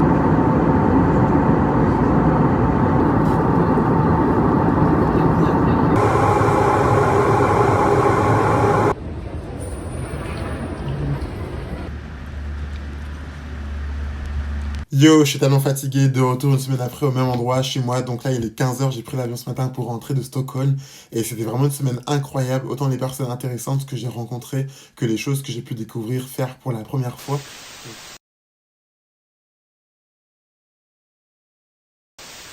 C'est très difficile de faire un bilan. Je crois que j'ai jamais ressenti autant d'émotions en si peu de temps. Ces 10 jours, c'est 112 personnes avec qui j'ai discuté. 1500 km, 5 pays, 16 villes. 2 bus de nuit, 15 voitures, un ferry. 3 nuits chez l'habitant, une nuit dehors, une autre dans la chambre d'hôtel de 2 inconnus. Au total, 1 heure et 7 minutes de blagues devant 610 personnes. Certaines qui sont nées pendant ce projet et qui vont rester sur scène avec moi, d'autres qui sont déjà mortes, parties trop tôt. Mais c'est aussi un téléphone volé puis récupéré, du stop sur une voie rapide. Rouler en Porsche à 200 km/h, 30 minutes de sèche-linge gratuit. Le meilleur kebab que j'ai jamais mangé. Un réveil au bon moment qui m'évite de finir au Danemark. Un bain nordique inoubliable et une lampe suspendue cassée. Tout ça à la fois. Je suis parti dans l'idée de visiter un pays qui me faisait rêver, rien qu'avec ce que pouvait m'apporter le stand-up et la générosité d'inconnus. Mon intention, c'était de parcourir ces 1500 km pour montrer la valeur de l'humour et de l'art de faire rire. Je dis ça parce qu'il fallait bien définir un objectif. Mais en réalité, j'étais sûr de rien. C'est une idée que je voulais tester. Et force est de constater qu'une envie de faire des blagues et faire passer des bons moments aux gens, plus ce truc d'aller vers l'autre sans rien attendre en retour, ça peut emmener bien loin et de plein de manières différentes. Que ce soit lundi où concrètement j'ai trouvé où dormir grâce à des blagues. Mardi où j'ai proposé à un inconnu de passer une bonne soirée contre un toit pour la nuit. Mercredi où quand j'ai raconté ce que je faisais à Denise, il allait jusqu'à faire un détour et traverser une frontière pour moi. Jeudi avec Milida qui voulait absolument contribuer, à qui je demandais juste un stylo de rechange à la base. Ou encore les scènes en anglais comme celle de samedi où je me serais jamais dit que je peux jouer devant autant de monde dans une autre langue. En tout cas, pas maintenant. Sans oublier toutes les personnes qui m'ont aidé lorsque j'ai expliqué que je voulais juste voyager en faisant des blagues et qui ont contribué d'une part ou d'une autre au projet. Celles qui m'ont pris en stop, dont une bonne partie m'a offert à boire et des confiseries. Celles qui semblent connaître ont accepté que je joue sur leur scène et que je me confronte à des publics étrangers. Et aussi toutes les personnes, artistes ou non, qui ont pris du temps pour répondre à mes questions, que ce soit devant ou derrière la caméra, et qui m'ont appris beaucoup de choses, que ce soit sur le stand-up ou autre. Même si, bien sûr, il y a eu des hauts et des bas, et j'en suis content d'ailleurs, ça donne une dimension un peu plus humaine. Et même si au final, factuellement, j'aurais quand même dû dépenser 17 € de ma poche. Je trouve déjà que c'est pas trop mal. Quand je suis parti avec 42 €, j'avais quelques doutes. Mais évidemment, c'est plus une question de symbolique qu'autre chose. À côté de ça, il y a le trajet retour, des souvenirs, les quelques achats que j'ai fait des mois en avance, comme des chaussettes de randonnée ou une couverture de survie, justement. Parce qu'en réalité, l'argent est essentiel, mais c'est pas le plus important dans ce type d'aventure. Ça repose surtout sur la débrouillardise et la confiance en l'inconnu. Donc oui, je crois qu'on peut dire que c'est une réussite. Je suis à la fois convaincu et persuadé de la valeur de l'humour. Grâce à ça, j'ai pu découvrir et profiter de Berlin, Malmö, Stockholm. J'ai été plus que récompensé. Mais au-delà de ça, j'ai été récompensé humainement, en voyageant d'une manière un peu moins classique et en découvrant des pays autrement. J'ai été impressionné par la générosité et la bienveillance des gens pour quelqu'un qui de base était un inconnu. Et je me suis vraiment connecté avec tous les locaux que j'ai rencontrés, peu importe les lieux. Ça a duré peu de temps, mais il s'est passé tellement de choses que c'est de loin le voyage le plus marquant de ma vie. Je sais déjà que je retenterai l'expérience, peut-être sous une autre forme. En tout cas, je suis content d'avoir pu relier ce sujet à ma passion du cinéma et d'en avoir fait un film. Il y a un célèbre écrivain écossais qui a dit que l'important ce n'est pas la destination, c'est le voyage. Avant, je connaissais cette citation. Maintenant, je l'ai compris. C'était Stand Up Vie 1, aller en Suède avec des blagues. Et 17 €.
Voilà. Bravo. Enfin, c'est pas la fin, mais...